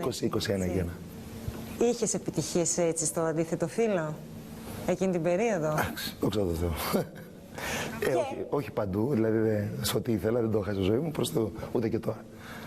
Αυτό τους άρεσε στη φύση των ανθρώπων, οπότε δεν έχουμε πάντα αυτό που θέλουμε. Έκανες λοιπόν το ξεκίνημά σου στην Υποκριτική, την επιτυχία σου στην Υποκριτική. Εσύ μου ανέφερες τώρα πριν λίγο στην κουβέντα μας ότι είχες αρχίσει να ασχολείσαι όμως με τη μουσική. Αυτή ήταν η μεγάλη σου, η πρώτη σου καψούρα. Ναι, από πιο μικρός με τη μουσική. Από εκεί λοιπόν προέκυψε και το νέο σου ξεκίνημα στο χώρο του τραγουδιού. Απλά κάποια στιγμή ήθελα, βασικά την ιδέα μου την έβαλε μια φίλη μου, η οποία μου είπε, γιατί αφού με ήξερε καλά αυτή, καλά μου λένε ηθοποιία και όλα αυτά, αλλά γιατί μου λέει δεν κάνεις κάτι μουσικά, αφού ξέρω μου λέει ότι έχεις τρέλα με τη μουσική. Με έλεγα πώς θα το κάνω, δεν ξέρω πώς μπορεί να γίνει αυτό, δηλαδή, και ήταν και λίγο πιο δύσκολο τότε, ξέρεις, ήταν πολύ δύσκολο να μπεις στο χώρο, να σε μάθουν, δεν υπήρχαν πολλές εκπομπές, δεν υπήρχαν... Τα media δεν ήταν τόσο σε άνθηση όπως είναι τώρα. Ήταν πολύ πιο περιορισμένα τα πράγματα. Και δεν ήξερα πώς θα μπορούσα να το κάνω όλο αυτό το πράγμα. Παρ' όλα αυτά σκέφτηκα ότι ναι, θέλω να το κάνω τελικά. Και αποφάσισα κάποια στιγμή που πήγα και είδα μια παράσταση της Άννας της Βύσης με τον Καρβέλα, τους Δαίμονες, την πρώτη χρονιά που τα ανεβάζανε. Είχα πάει εγώ ένα ταξίδι στο Λονδίνο πιο πριν, είχα δει πολλά musicals και μου άρεσαν πάρα πολύ. Και ήθελα περιέργεια να δω και αυτή την παράσταση, γιατί άκουγα πολλά πράγματα για αυτή την παράσταση και ήθελα να το δω. Και ενθουσιάστηκα πραγματικά. Είδα μια εκπληκτική παράσταση, μια εκπληκτική ερμηνεία της Άννας Βύση και συγκλονιστική και από πλευράς τοπίας αλλά και τραγουδιού. Πολύ ωραία μουσική του Νίκου Καρβέλα και μια πολύ ακριβή και πολύ ωραία παραγωγή. Που θα μπορούσε για μένα, κατά την ταπεινή μου άποψη, να σταθεί πολύ άνετα και στο εξωτερικό. Σε σχέση με αυτά που είχα δει δηλαδή στο εξωτερικό, θα μπορούσε κάλλιστα να σταθεί και στο εξωτερικό. Και ήμουν πολύ ενθουσιασμένος με αυτό και ήθελα να τους γνωρίσω. Και πήγα στο καμαρίνι να τους γνωρίσω, θαύμαζα έτσι κι αλλιώς σαν καλλιτεχνικό ζευγάρι και την Άννα και τον Νίκο. Και τους είπα ευθέως ότι είμαι ένας νέος ηθοποιός που ασχολούμαι και με τη μουσική, τραγουδάω και λίγο. Αν ξανακάνετε κάτι παρεμφερές, κάτι παρόμοιο, θα ήταν μεγάλη μου χαρά να μπορώ να μ' ακούσετε σε μια οντισιόν ή κάτι και να λάβω μέρος. Αν θέλετε να στείλω κάποιο βιογραφικό ή κάποια κασέτα, κάτι που να έχει μέσα. Και μου λένε στείλε μας κάτι που να έχει σχέση. Πήγα λοιπόν στο φίλο μου τότε, είχα γνωρίσει το Θάνο τον Καλήρη από τότε, είχαμε γνωριστεί. Ναι. Βέβαια. Επίσης, σε πολύ ωραίες εποχές και ο Θάνος Καλήρης τότε, με μεγάλες επιτυχίες. Ο Θάνος ήταν ήδη ήταν στον χώρο της μουσικής, είχε κάνει και τους πρώτους του δίσκους, είχε κάνει επιτυχίες. Νομίζω 94 μεγάλες επιτυχίες. Βέβαια, είχε κάνει τις επιτυχίες στο Θάνος, βέβαια. Και είχαμε κάνει από τότε... το 87 με τους Μπάνγκ. Μπράβο, ναι. Και είχαμε τότε έτσι μια φιλική σχέση με τον Θάνο. Τον παρακάλεσα λοιπόν, ήταν το μόνο άτομο που μπορούσα να προσεγγίσω, που είχε στούντιο κτλ. Να με βοηθήσει να φτιάξουμε ένα demo για να στείλω στον Νίκο και στην Άννα. Κάναμε λοιπόν 2 τραγούδια με τον Θάνο, ένα από το Phantom of the Opera και ένα άλλο που δεν θυμάμαι ποιο ήταν. Και τα έστειλα στην Άννα και στον Νίκο. Και μια μέρα χτύπησε το τηλέφωνο και μου είπε ο Νίκος ότι θέλουμε να σε δούμε από κοντά. Μας άρεσε το demo που μας έστειλες. Ετοιμάζουμε κάτι. Δεν είναι ακριβώς musical, αλλά έχει σχέση και με ηθοποιία και αυτό. Κάναμε μια παράσταση μουσική, σε μια μουσική σκηνή, στο Zoom, αν θυμάμαι καλά, στην Πλάκα, που ήταν ένα flashback και μια έτσι, ανασκόπηση όλης της ζωής της Άννας Βύση, καλλιτεχνικά, αλλά και σε προσωπικό επίπεδο, από τότε που ξεκίνησε μέχρι εκείνη τη στιγμή. Και ήταν μια εξαιρετική αυτή παράσταση. Κυνηγάς λοιπόν αυτά που θέλεις να πετύχεις, τολμάς, έτσι, που αυτό είναι πάρα πολύ σημαντικό. Νομίζω ότι έτσι πρέπει να κάνουμε. Δεν πάμε. Κοίταξε, άμα κάτσεις σπίτι σου και περιμένεις, δεν θα χτυπήσει το τηλέφωνο ποτέ, δεν θα ενδιαφερθεί ποτέ κανένας. Πρέπει να κυνηγείς εσύ τα πράγματα. Αυτό είναι βέβαιο. Και κάπως έτσι λοιπόν έρχονται και οι χάντρες, επίσης μια. Θα με συγχωρέσετε. Εγώ θα δείξω σε λίγο, εσύ φταρνίζεις, μια χαρά. Αλλά είναι και οι πολιτικές. Είναι και οι πολιτικές θερμοκρασίες. Εγώ η φωνή μου είναι περασμένη από πολλά live αυτόν τον καιρό. Είχαμε πάρα πολλά μαζεμένα. Οπότε θα είμαστε υπερδίκοι. Να σου πω να έρθεις με ένα παλτό. Να βάλουμε κανένα ζακετάκι. Μακάρι. Μια κουβερτούλα ηλεκτρική αν έχετε. Είναι πολύ καλοκαιρινούς μας βλέπω. Πολύ θαραλέους. Πήραμε λίγο αέρα. Με τα χιόνια έξω. Έρχονται λοιπόν οι χάντρες. Αν δεν κάνω λάθος, είναι 1996. Ναι. Το θυμάμαι γιατί ήταν η μοναδική έξοδος που είχα κάνει. κάνει. Πριν τις βέβαια υπήρχαν και άλλες συνεργασίες, σημαντικές για μένα. Τότε θυμάμαι ότι είχε γίνει ένας χαμός με σένα. Ναι, αλλά είχα ήδη δουλέψει και με πολύ δυνατά ονόματα και αξιόλογους καλλιτέχνες, όπως ο Βασίλης ο Καράς και τη Γαρμπή, με τον Διονύση Χινά όταν ξεκινούσε και αυτός τότε. Στις χάντρες ήσουν με την Νατάσα Θεοδωρίδου και με τον Αντώνη Ρέμο. Και ήσουν πάνω από τον Αντώνη Ρέμο, αν δεν κάνω λάθος. Πάνω, εντάξει, πάνω, δεν πάω το πίσω. Η Μαρκίζα υπήρχε πάντα. Τέλος πάντων, εγώ δεν είμαι τόσο πολύ της Μαρκίζας, δεν με νοιάζει ποιος είναι πάνω, ποιος είναι κάτω. Εγώ πιστεύω ότι όλα αυτά κρίνονται πάνω στη σκηνή και πιστεύω ότι τότε ο Αντώνης έδειξε πραγματικά την αξία του. Ήταν το ξεκίνημά του, αν δεν κάνω λάθος, του Αντώνη. Βεβαίως, αλλά ο Αντώνης ήταν ένας πολύ αξιόλογος άνθρωπος από την αρχή που ξεκίνησε για μένα, κατά τη γνώμη μου. Πολύ φοβερός τραγουδιστής, πολύ καλή φωνή. Και εγώ ήταν μεγάλη μου χαρά που συνεργαζόμουν με τον Αντώνη και με την Νατάσα, βέβαια, που θεωρώ από τις καλύτερες λαϊκές τραγουδίστρες που έχουμε αυτή τη στιγμή της νέας γενιάς. Ήταν ένα καταπληκτικό σχήμα αυτό, γιατί ήταν μεγάλη μου χαρά που θα δούλευα με 2 τόσο αξιόλογα παιδιά. Θα σου πω, μία έξοδο είχα κάνει τότε, ετοιμαζόμουν για τις Πανελλήνιες, μέσα στα Χριστούγεννα. Και είχα έρθει στις χάντρες. Όχι, δεν ήταν Χριστούγεννα, ήταν πιο μετά, πολύ πιο μετά θυμάμαι. Ήταν κοντά στις αυτές, στις εξετάσεις. Και δεν ήθελα να πάω πουθενά αλλού. Μία φορά βγήκα και πήγα στις χάντρες. Αυτό ήταν πραγματικά, αν θες, η επιτυχία αυτού του σχήματος. Συνίσταται στο ότι δεν είχαμε καταρχήν καμία διαφήμιση.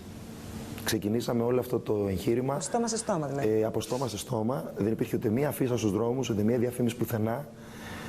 Ήταν πολύ παρακινδυνευμένο όλο αυτό που κάναμε. Απλά το πίστευε πάρα πολύ ο τότε μάνατζερ μας που είχε και την ευθύνη του πράγματος, ο Μάριος Παπαδάτος. Ο Μάριος, ναι, βέβαια. Μαζί με το Λάκη το Ραπτάκι που είχαν μαζί το μάγαζι. Το πίστεψαν τώρα πάρα πολύ αυτό το σχήμα. Στο πλευρό του Γιώργου Σαμπάνου. Βέβαια, είχαμε μια σχετική προβολή μέσα από τα τραγούδια μας. Δηλαδή, εγώ τότε έβγαζα τον Πάμε και κάτω και το βίντεο κλιπ του που πραγματικά έπαιξε αρκετά δηλαδή αυτό το κομμάτι. Ο Ρέμος έβγαζε τον πρώτο του δίσκο. Η Νατάσα όμως δεν είχε δίσκο ακόμα. Είναι αλήθεια ότι τον Πάμε και κάτω γράφτηκε από τον Καρβέλα για τη Δύση? Ναι, είναι αλήθεια. Για σένα, τον Πάμε όχι, και κάτω. Όχι, τον Πάμε και κάτω. Όχι για μένα, καλέ. Γιατί, λέω, το μήπως ήταν γραμμένο στο λάμπη. Πού το πήγες και τώρα, όχι. Καμία σχέση. Ήταν γραμμένο αυτό το κομμάτι από την Ναταλία Γερμανού καταρχήν. Ο στίχος είναι της Ναταλίας Γερμανού. Θεά η Ναταλία. Ναι. Έχει γράψει επιτυχιάρες. Απλά ήταν να το πει η Άννα η Δύση και δεν το είπε. Το άφησε απ' έξω στο δίσκο. Και το τσίμπησε. Και εκείνη την περίοδο λοιπόν που ήταν Μια περίοδο πραγματικής δόξας, επιτυχίας. Έτσι, είχες πετύχει και είχε πραγματοποιήσει όνειρα μετά από πολλή δουλειά και πολύ κόπο.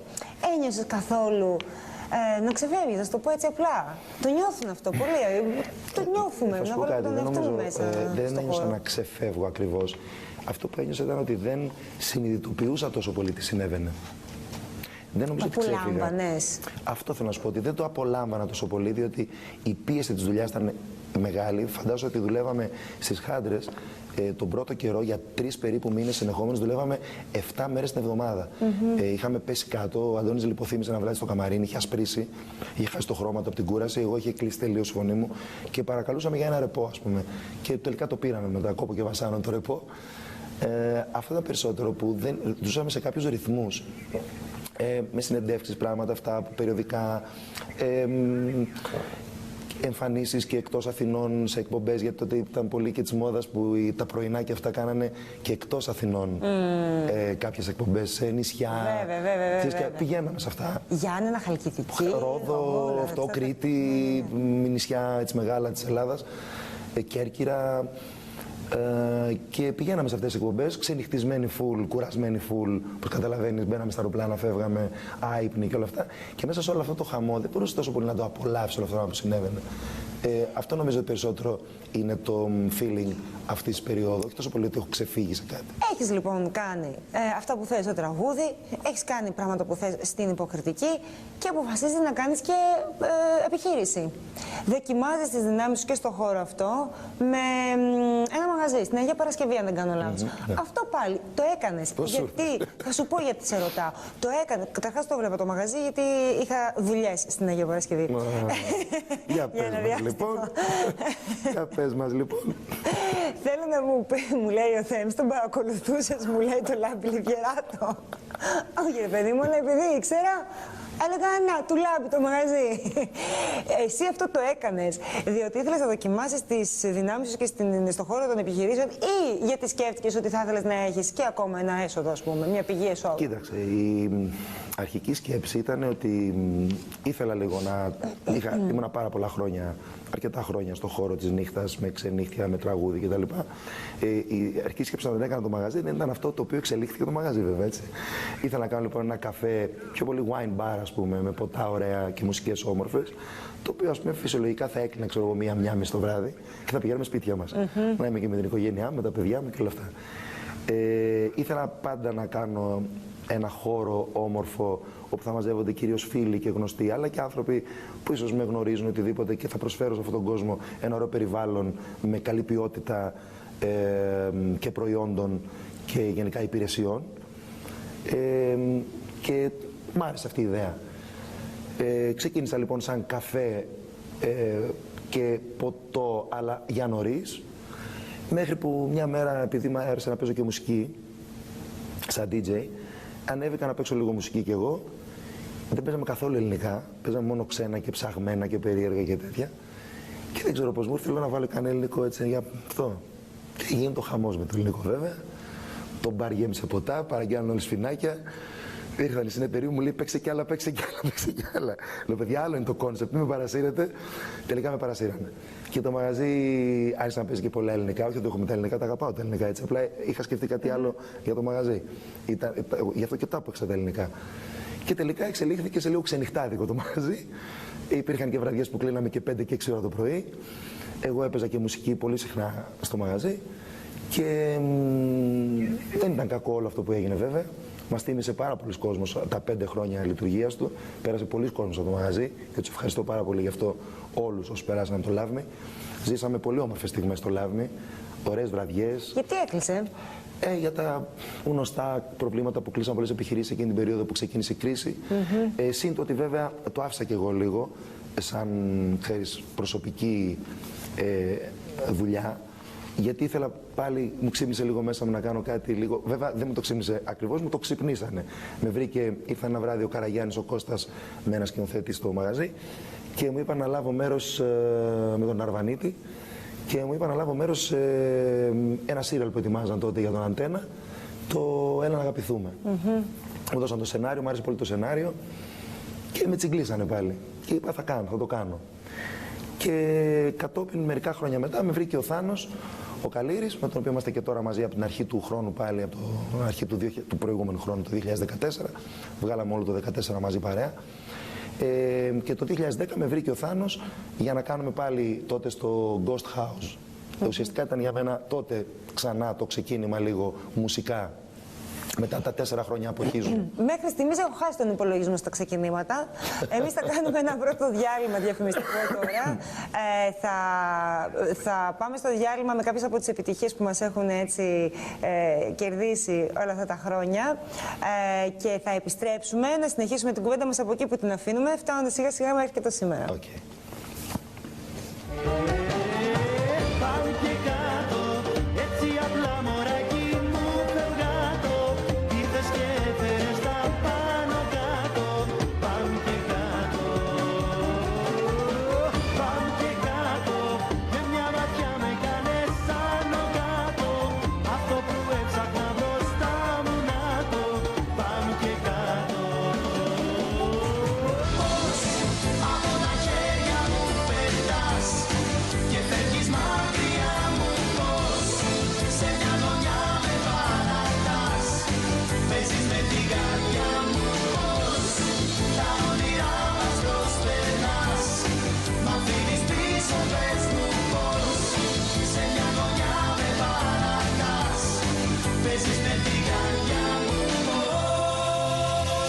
Θα πέσουμε στην ίδια την παγίδα.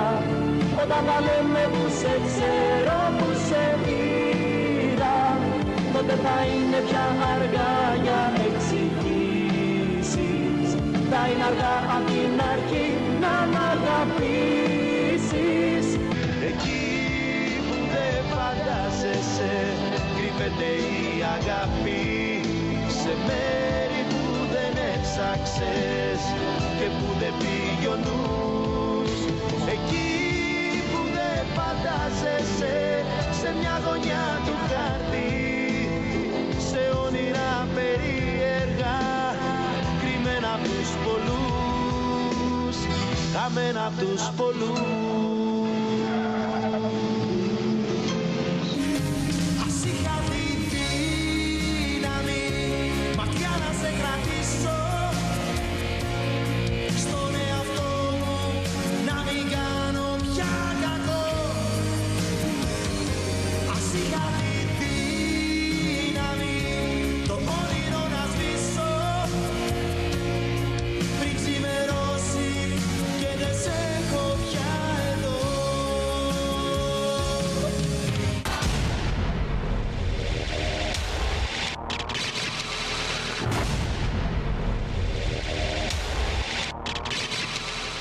Για όσες μπήκατε τώρα στην παρέα μας, να σας πω ότι είμαστε στο hashtag live, κάνουμε hashtag τη λέξη αρχή και έχουμε κοντά μας αυτήν εδώ την πρώτη εκπομπή του χρόνου, το Λάμπη Λιβιεράτο, και συζητάμε για όλα αυτά τα ξεκινήματα που έχει κάνει και τις αρχές που έχει κάνει στη ζωή του τα τελευταία χρόνια.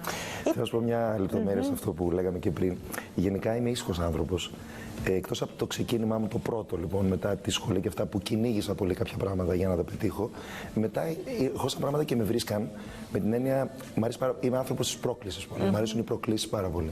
Και είμαι και ρυψοκίνδυνος και μ' αρέσει και το ρίσκο. Πάντα λοιπόν μου βάζαν κάποιο μικρόβιο και ξεκινούσα κάτι να κάνω.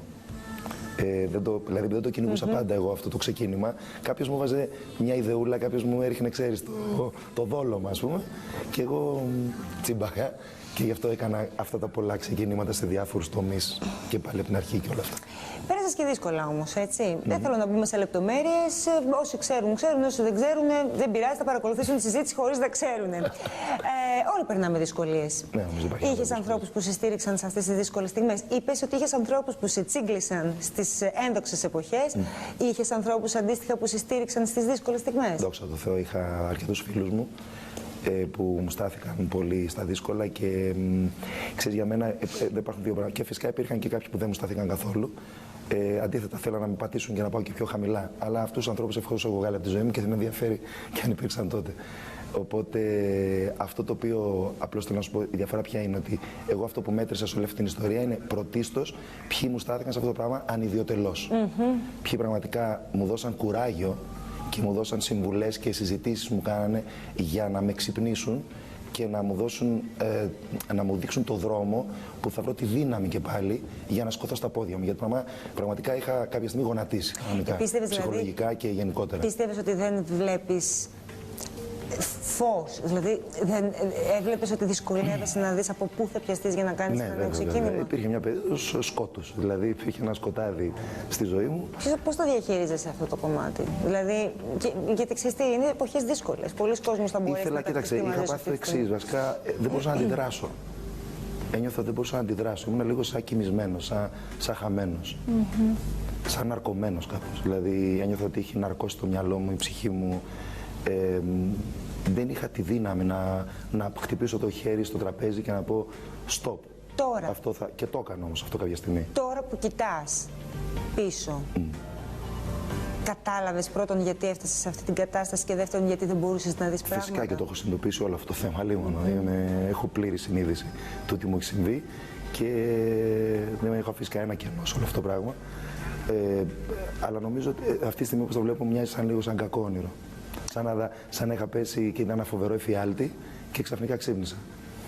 Γράφτηκαν πράγματα, υπόθηκαν πράγματα που σε πλήγωσαν. Είπες ότι υπήρξαν και άνθρωποι οι οποίοι ενώ ήσουν σε αυτή την κατάσταση θέλαν να σε πατήσουν να πάνε ακόμα πιο κάτω. Εκείνη την περίοδο. Ευτυχώς λίγοι, όχι πολύ. Εκείνη την περίοδο λοιπόν, η προστασία του εαυτού σου απέναντι σε όλους αυτούς τους ανθρώπους, ποια ήταν? Είχες διαβάσει κάτι, προστάτευες τον εαυτό, στον προφύλαζες από όλα αυτά? Κοίταξε, γενικότερα μια γνώση της κατάστασης, γιατί είχα και διαβάσει. Τι εννοείς αν είχα διαβάσει αυτά που γράφανε, τι εννοείς αυτό? Γενικώς αν είχες δει, ακούσει συμπεριφορές. Όχι, δεν μου ερχόντουσαν όλα στα αυτιά μου και δεν ήθελα να ακούω. Γενικά με τα άσχημα δεν τα πάω καλά. Θα σου πω, κρατάω πάντα μια ατάκα του Roy Scheider, αν ξέρεις από την ταινία All That Jazz, αν την έχεις δει. Δεν την έχω δει. Είναι εκπληκτική να τη δεις κάποια στιγμή. Είναι της εποχής σου. Είναι της εποχής μου. Έχω καιρό να το ακούσω αυτό. Τέλος πάντων. Είναι μια 80's ταινία, καταπληκτική, ένα musical εκπληκτικό. Που αυτός είναι ένας σκηνοθέτης που ετοιμάζει μια παράσταση, είναι πάρα πολύ άρρωστος και είναι στο νοσοκομείο και δεν μπορεί να βρεθεί στην πρεμιέρα. Θα λέω πολύ γρήγορα. Και η πρεμιέρα γίνεται χωρίς αυτόν και όταν πάει ο παραγωγός του να τον βρει στο δωμάτιο του νοσοκομείου που είναι χάλια αυτός, του ρωτάει πώς πήγε η παράσταση. Και του λέει: σκίσαμε, πήγαν πολύ καλά. Λέει: κριτικές γραφτήκαν. Λέει: όλες οι κριτικές ήταν καταπληκτικές. Του λέει: κακές κριτικές είχαμε. Του λέει ο παραγωγός: εντάξει, είχαμε λίγες. Του λέει: ωραία, του λέει: μην μου τις δείξει ποτέ. Θεωρώ λοιπόν ότι δεν πρέπει να στεκόμαστε στην αρνητική κριτική. Αν μπορούμε να κάνουμε μια αυτοκριτική, έτσι. Όχι να πετάμε στα σύννεφα και να μην ξέρουμε τι μας γίνεται. Να κάνουμε κι εμείς μια αυτοκριτική. Σαφώς να την ακούμε την αρνητική κριτική, αλλά να μην στεκόμαστε σε αυτή, γιατί πιστεύω ότι η αρνητική κριτική σε αυτό που κάνουμε έχει μόνο κακία μέσα της. Όταν ασχολείσαι με κάτι, η κριτική πρέπει να είναι καλοπροαίρετη. Γιατί δεν θες να κάνεις κακό σε κανέναν, κάνεις κάτι με το οποίο ασχολείσαι, αυτό μπορείς να κάνεις, μέχρι εκεί φτάνεις, αυτό μπορείς να παρουσιάσεις. Άρα δεν μπορώ να καταλάβω ποτέ γιατί υπάρχει αρνητική κριτική. Και περί γούστου κολοκυθόπιτα που λένε. Υπάρχουν άνθρωποι που τους αρέσεις και άνθρωποι που δεν θα τους αρέσεις. Άρα η αυστηρή και αρνητική κριτική νομίζω ότι από κάτω έχει μια κακιούλα γενικά και θέλει να σου κάνει κακό και στην ψυχολογία σου. Άρα καλό είναι να κάνεις εσύ την αυτοκριτική σου, να στέκεσαι στη θετική κριτική του κόσμου και από αυτό να παίρνεις δύναμη να συνεχίζεις. Και αυτό το λέω γιατί έχουμε και λίγο την ανομαλία οι άνθρωποι ότι μπορεί να έρθουν 10 άνθρωποι να μας πούνε 100 καλά και να κρατήσει ένα αρνητικό. Ο άμπαλος, ο ένας που θα έρθει και θα σου πει την αυτή και εσύ να μείνεις αυτό που θα σου πει αυτός και να κάνεις να βασανίζει γιατί μου το είπε αυτός και ξέρεις, αυτό είναι λίγο ψυχοφθόρο και δεν έχει και νόημα. Επειδή σε διέκοψα πριν, ήθελα να. Όχι, αλίμονο προσωπικό. Μα εσύ είσαι και το τιμόμενο πρόσωπο του άλλου. Μπορεί να κάνει ό,τι θες.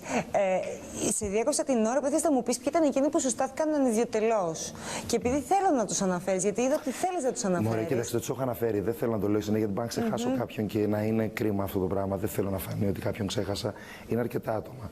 Δεν θέλω να αναφέρω αυτή τη στιγμή. Ξέρουν αυτοί ποιοι είναι. Έχω αναφέρει ποιοι είναι αυτά τα άτομα.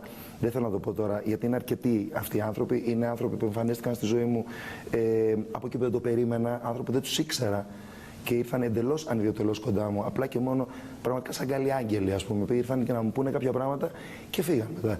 Δεν εξαφανίστηκαν. Είναι εκεί. Δεν περιμένουν κάτι από μένα. Τους αγαπάω και το ξέρουν ότι τους αγαπάω. Με αγαπάνε και αυτοί, χωρίς καμία ιδιοτέλεια. Και αυτό για μένα είναι το πιο σημαντικό. Και φυσικά άνθρωποι ήταν κοντά μου, φίλοι μου, που είναι ακόμα κοντά μου και που με στήριξαν πολύ ψυχολογικά, αλλά κυρίως σου λέω θέλοντας να μου ανοίξουν το δρόμο, όχι απλώς να με παρηγορήσουν. Υπήρχαν και κάποιοι που θέλουν απλώς να με παρηγορήσουν. Ξέρεις, να σε χαϊδέψουν λίγο, να σου πούνε εντάξει, καλά όλα θα πάνε καλά. Το θέμα είναι ο άλλος, όταν είσαι στη δύσκολη, προσπαθεί να σε τονώσει. να σε ξυπνήσει. Αυτό είναι το βασικότερο για μένα. Και βέβαια ο Θάνος ο Καλής, δεν θέλω να τον παραλείψω και να τον αναφέρω, θα αναφέρω μόνο τον Θάνο. Όλοι οι υπόλοιποι πραγματικά τους έχω αναφέρει και ξέρουν ποιοι είναι. Έτσι, να μην παρεξηγηθώ, ξέρουν πολύ καλά ποιοι είναι. Απλά για τον Θάνο θα ήθελα να σταθώ, γιατί ήταν πραγματικά ο μοναδικός άνθρωπος, ο οποίος πίστεψε σε μένα στη δύσκολη μου στιγμή, όταν δεν πίστευε κανένας και όλοι μπορεί να ήταν κοντά μου, αλλά κανείς δεν πίστευε. Αναφέρεσαι στις εμφανίσεις που ξεκινήσατε μετά μαζί. Γιατί ξεκίνησα με το 1η του 2014. Εγώ ακόμα δεν ήμουν τόσο καλά ψυχολογικά. Δεν ήξερα κι εγώ αν θα έχω τη δύναμη να ανταπεξέλθω σε όλο αυτό το πράγμα. Πώς αλλά ο Θάνος πίστεψε πάρα πολύ σε μένα, χωρίς πραγματικά να περιμένει τίποτα περισσότερο από μένα. Και αυτό το αναγνωρίζω. Θεωρώ ότι ο Θάνος είναι, εκτός ότι είναι φοβερός καλλιτέχνης, είναι φοβερός άνθρωπος. Πώς ένιωσες λοιπόν σε αυτή την επιστροφή την πρώτη και σε αυτό το νέο ξεκίνημα για σένα, το οποίο ήταν μετά από μια πολύ σκοτεινή περίοδο, για κάτι και με κάτι που εσύ μόλις τώρα ότι δεν ήσουν και σίγουρος αν μπορείς τελικά να ανταπεξέλθεις. Πώς ένιωσες πάνω στη σκηνή? Καταρχάς θέλω να μου πεις και αν ένιωσες και προκατάληψη στον τρόπο που σε αντιμετωπίσανε κάποιοι. Ήτανε, κοίταξε, εννοείς του χώρου άνθρωποι ή από τον κοινό, από τον κόσμο. Ο κόσμος με αντιμετώπισε πολύ θετικά και αυτό το χρωστάω στον κόσμο. Πήρα πολύ δύναμη από τον κόσμο. Ο κόσμος, δηλαδή την πρώτη εμφάνιση που κάναμε εδώ Θάνο, ήταν πολύ ζεστός μαζί μου και πολύ θετικός και αυτό μου έδωσε και τη δύναμη. Από εκεί πήρα τη δύναμη. Από την ανταπόκριση του κόσμου. Από εκεί πήρα τη δύναμη. Οι κόρες σου αποτέλεσαν έτσι ένα πολύ δυνατό... Οι κόρες μου ήταν πάντα κοντά μου. Δεν το συζητώ αυτό. Πάντα σε όλο το ταξίδι αυτό. Μέσα σου λειτουργήσαν και σαν... Πρέπει ρε παιδί μου για τις κόρες μου να τα τεινάξω όλα και να τα σχέσω από την αρχή. Εννοείται, το σκεφτόμουν αυτό. Απλά υπήρχε ένα διάστημα 6 μηνών ήταν συγκεκριμένα που είχα λίγο απομακρυνθεί και από τα παιδιά μου. Είχα πάει και στη Σουηδία τότε και υπήρχε αυτό το διάστημα των 6 μηνών που ήμουν λίγο πιο απομακρός και από τα παιδιά μου, ήμουν λίγο πιο μόνος, πιο μοναχικός, πιο στον κόσμο μου δηλαδή. Επικοινωνούσα λιγότερο με τα παιδιά μου κτλ. Και τους έλειψα, το ξέρω και το έχουμε συζητήσει αυτό, αλλά αυτό που τους είπα είναι ότι σημασία έχει πάντα το αποτέλεσμα σε κάτι. Εξάλλου 6 μήνες μπροστά σε 15 χρόνια ζωής που είναι η μεγάλη μου κόρη και 12 που είναι μικρή, δεν νομίζω ότι είναι τόσο μεγάλο διάστημα ώστε να μην έχει το δικαίωμα σαν άνθρωπος να κρατήσει την απόστασή σου από οτιδήποτε. Ακόμα και από τα παιδιά σου. Εντάξει, και ήταν και ιδιαίτερη περίπτωση. Έτσι, το τα παιδιά γνωρίζανε ότι εγώ δεν είμαι πολύ καλά ψυχολογικά, το ξέραν αυτό. Δεν ήταν κάτι κρυφό, κάτι μυστικό. Άρα λοιπόν τους έχω ζητήσει να με συγχωρέσουν για αυτό το διάστημα και ελπίζω ότι το έχουν κάνει. Η μικρή σου, ξέρω ότι η μεγάλη σου η κόρη έχει αγάπη στον αθλητισμό. Έτσι. Αυτή όμως που μου φαίνεται ότι έχει πάρει τα χνάρια του μπαμπά είναι η μικρή, η Δανάη. Βασικά θέλω να πιστεύω ότι θα πάρει καλύτερα χνάρια από τον μπαμπά. Το τραγούδι και θα πάει πολύ καλύτερα. Τώρα από εκεί και έπειτα τι θα κάνει ο καθένας, ξέρεις, εξαρτάται και από πολλούς παράγοντες. Το παιδί σαφώς, εμένα αυτό με ενδιαφέρει περισσότερο στα παιδιά μου και αυτό τους τονίζω πάντα και νομίζω ότι το έχουν καταλάβει πολύ καλά. Είναι να είναι βασικά η ψυχή τους πολύ καλή, η σκέψη τους να είναι θετική και να βγάζουν αγάπη και σε αυτό που κάνουν και στους ανθρώπους γύρω τους και στους φίλους και παντού και ό,τι κάνουν το αγαπάνε όταν το κάνουν και να το κάνουν με αγάπη και να είναι σωστοί σαν άνθρωποι, να έχουν ήθος, να έχουν ευγένεια, που είναι για μένα κάτι πολύ σημαντικό η ευγένεια στη ζωή, να μην είναι αγενείς, να μην είναι άνθρωποι που να, ξέρεις, καταλαβαίνεις θέλω να πω μόνο αυτό, μην επεκταθούμε. Αυτό με ενδιαφέρει περισσότερο στα παιδιά μου. Από εκεί και πέρα να έχουν πάντα το μυαλό μες στο κεφάλι τους, να μην απογειωθούν, να μην ξεφύγουν, επειδή μπορεί να είναι όμορφα κορίτσια αντικειμενικά, γιατί υπάρχει και αντικειμενική ομορφιά. Αν και νομίζω ότι αυτό που εκπέμπει τελικά ο άνθρωπος και βγάζει είναι το μέσα του, είναι αυτό που υπάρχει μέσα στην ψυχή του. Και αυτό εκπέμπουμε και σαν ομορφιά, όποια και είναι αυτή η ομορφιά. Δεν είναι απαραίτητο να είσαι κάτι, δεν ξέρω εγώ τι. Υπάρχουν άνθρωποι που είναι εγωιτευτικοί γιατί εκπέμπουν κάτι πολύ ωραίο από μέσα τους. Και αυτό είναι η ουσία του πράγματος. Και εκεί στέκομαι στα παιδιά μου. Τα ταλέντα τους είναι ένα άλλο κομμάτι που θέλουν πολλή δουλειά. Τίποτα δεν είναι δεδομένο και τίποτα, άμα τα αφήσεις έτσι, δεν ξέρεις αν θα το χάσεις κιόλας. Όλα πρέπει να τα δουλεύουμε, ακόμα και τα ταλέντα μας, τα όποια ταλέντα μας. Η μικρή λοιπόν σαφώς έχει από φύση της κάτι που πραγματικά είναι σαν χάρισμα στη φωνή της. Χωρίς να της έχει δείξει κανένας τίποτα, χωρίς να έχει κάνει κανένα μάθημα, είναι μόνο 12 χρονών και πατάει πολύ σωστά και τραγουδάει πολύ ωραία κάποια τραγούδια. Θα μου επιτρέψεις να δούμε δύο εμφανίσεις της. Η μία είναι ερασιτεχνικά καταγεγραμμένες, η μία είναι ένα τραγούδι στο σπίτι. Εγώ η αλήθεια είναι δεν το έχω δει, ένα τσικ. Το έχω ακούσει, δεν θέλω να το δείξεις πολύ, αλλά δεν το έχω δει. Ξέρεις γιατί δεν θέλω να... Θέλω και να... Θα ήθελα να μην το δείξω αυτό σε αυτή την εκπομπή. Το έχω δείξει σε κάποια άλλη εκπομπή που μου το κάναν το ίδιο. Ωραία. Δεν το ζήτησα εγώ. Ήθελαν οι παρουσιαστές να το δείξουν. Το δέχτηκα. Το δέχομαι. Αλλά θα ήθελα να μην το ξαναδείξουν. Δηλαδή είναι κάτι, αν θέλει κάποιος μπορεί να μπει στο YouTube να το δει. Ούτε το live που έκανες πριν από λίγες μέρες μαζί της. Ποιο live? Ένα live, ξέρω ότι έχει μαζί σου. Έχει ένα live μαζί σου. Θα ήθελα να μην το δείξουμε. Ωραία, αν δεν θέλω live, δεν δείχνω τίποτα. Παιδιά, συγγνώμη, εγώ θα κάνω τι μου λέει ο καλεσμένος μου. Το ξέρω ότι μπορεί το κοντρόλ αυτή τη στιγμή να αλλάζει τα σχέδιά του, αλλά αφού δεν θέλει live, δεν θέλει live. Το λέω, γιατί, θα σου πω γιατί το λέω. Γιατί τώρα τελευταία γίνανε πολλά μαζεμένα. Εγώ πάντα δηλαδή είμαι ένας άνθρωπος που θέλω να υπάρχει μέτρο σε κάτι. Συμπτωματικά μπορεί να γίνουν κάποια πράγματα μαζεμένα. Δεν μπορεί να κάνεις κάτι γι' αυτό. Κάποια στιγμή πρέπει να το σταματάς. Γιατί μετά μπορεί να ξεφύγει. Έχεις δίκιο. Επειδή έγινε και μια πολύ ωραία φωτογράφηση από την Καλλιόπη πρόσφατα στο People που φωτογράφησε νέα παιδιά της νέας γενιάς και είχα τη χαρά να είναι και η Δανάη μέσα. Θεωρώ ότι δεν θέλω τώρα σε αυτή τη φάση. Λίγο να πατήσουμε λίγο φρένο. Να πατήσουμε λίγο φρένο. Επειδή είναι και μικρή, έχεις απόλυτα δίκιο. Θέλω λίγο φρένο. Ούτως ή άλλως αυτό βρίσκεται και στο YouTube. Όποιος θέλει μπορεί να το πατήσει. Έτσι.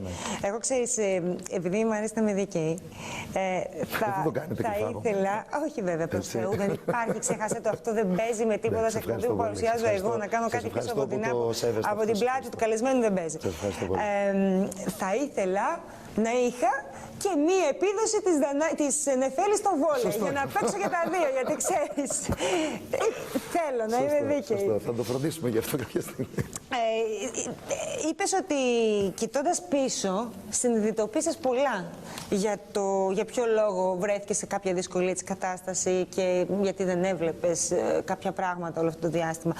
Μέσα σε αυτή τη βαθιά ενδοσκόπηση εντόπισες στιγμές ή περιόδους της ζωής σου που να έχεις υπάρξει σκληρός ή άδικος, είτε με τον εαυτό σου είτε με ανθρώπους? Με τον εαυτό μου μπορεί, με τους άλλους ποτέ. Έχω τεράστιο πρόβλημα με τη δικαιοσύνη. Τεράστιο όμως. Δηλαδή είμαι λίγο σάικο με αυτό και λίγο άρρωστος. Δεν μπορώ το άδικο με την καμία όμως. Με την καμία. Δηλαδή μπορώ να φτάσω στα άκρα αν νιώθω ότι ο άλλος είναι άδικος. Σε καταλαβαίνω. Πολλοί φίλοι μου το έχουν πει, μου λέγεται δεν είμαι σαν δικηγόρος μου. Γενικά δηλαδή το ψάχνω πολύ με το δίκαιο και όταν ο άλλος έχει άδικο, θέλω να τον δώσω να καταλάβει ότι έχει άδικο.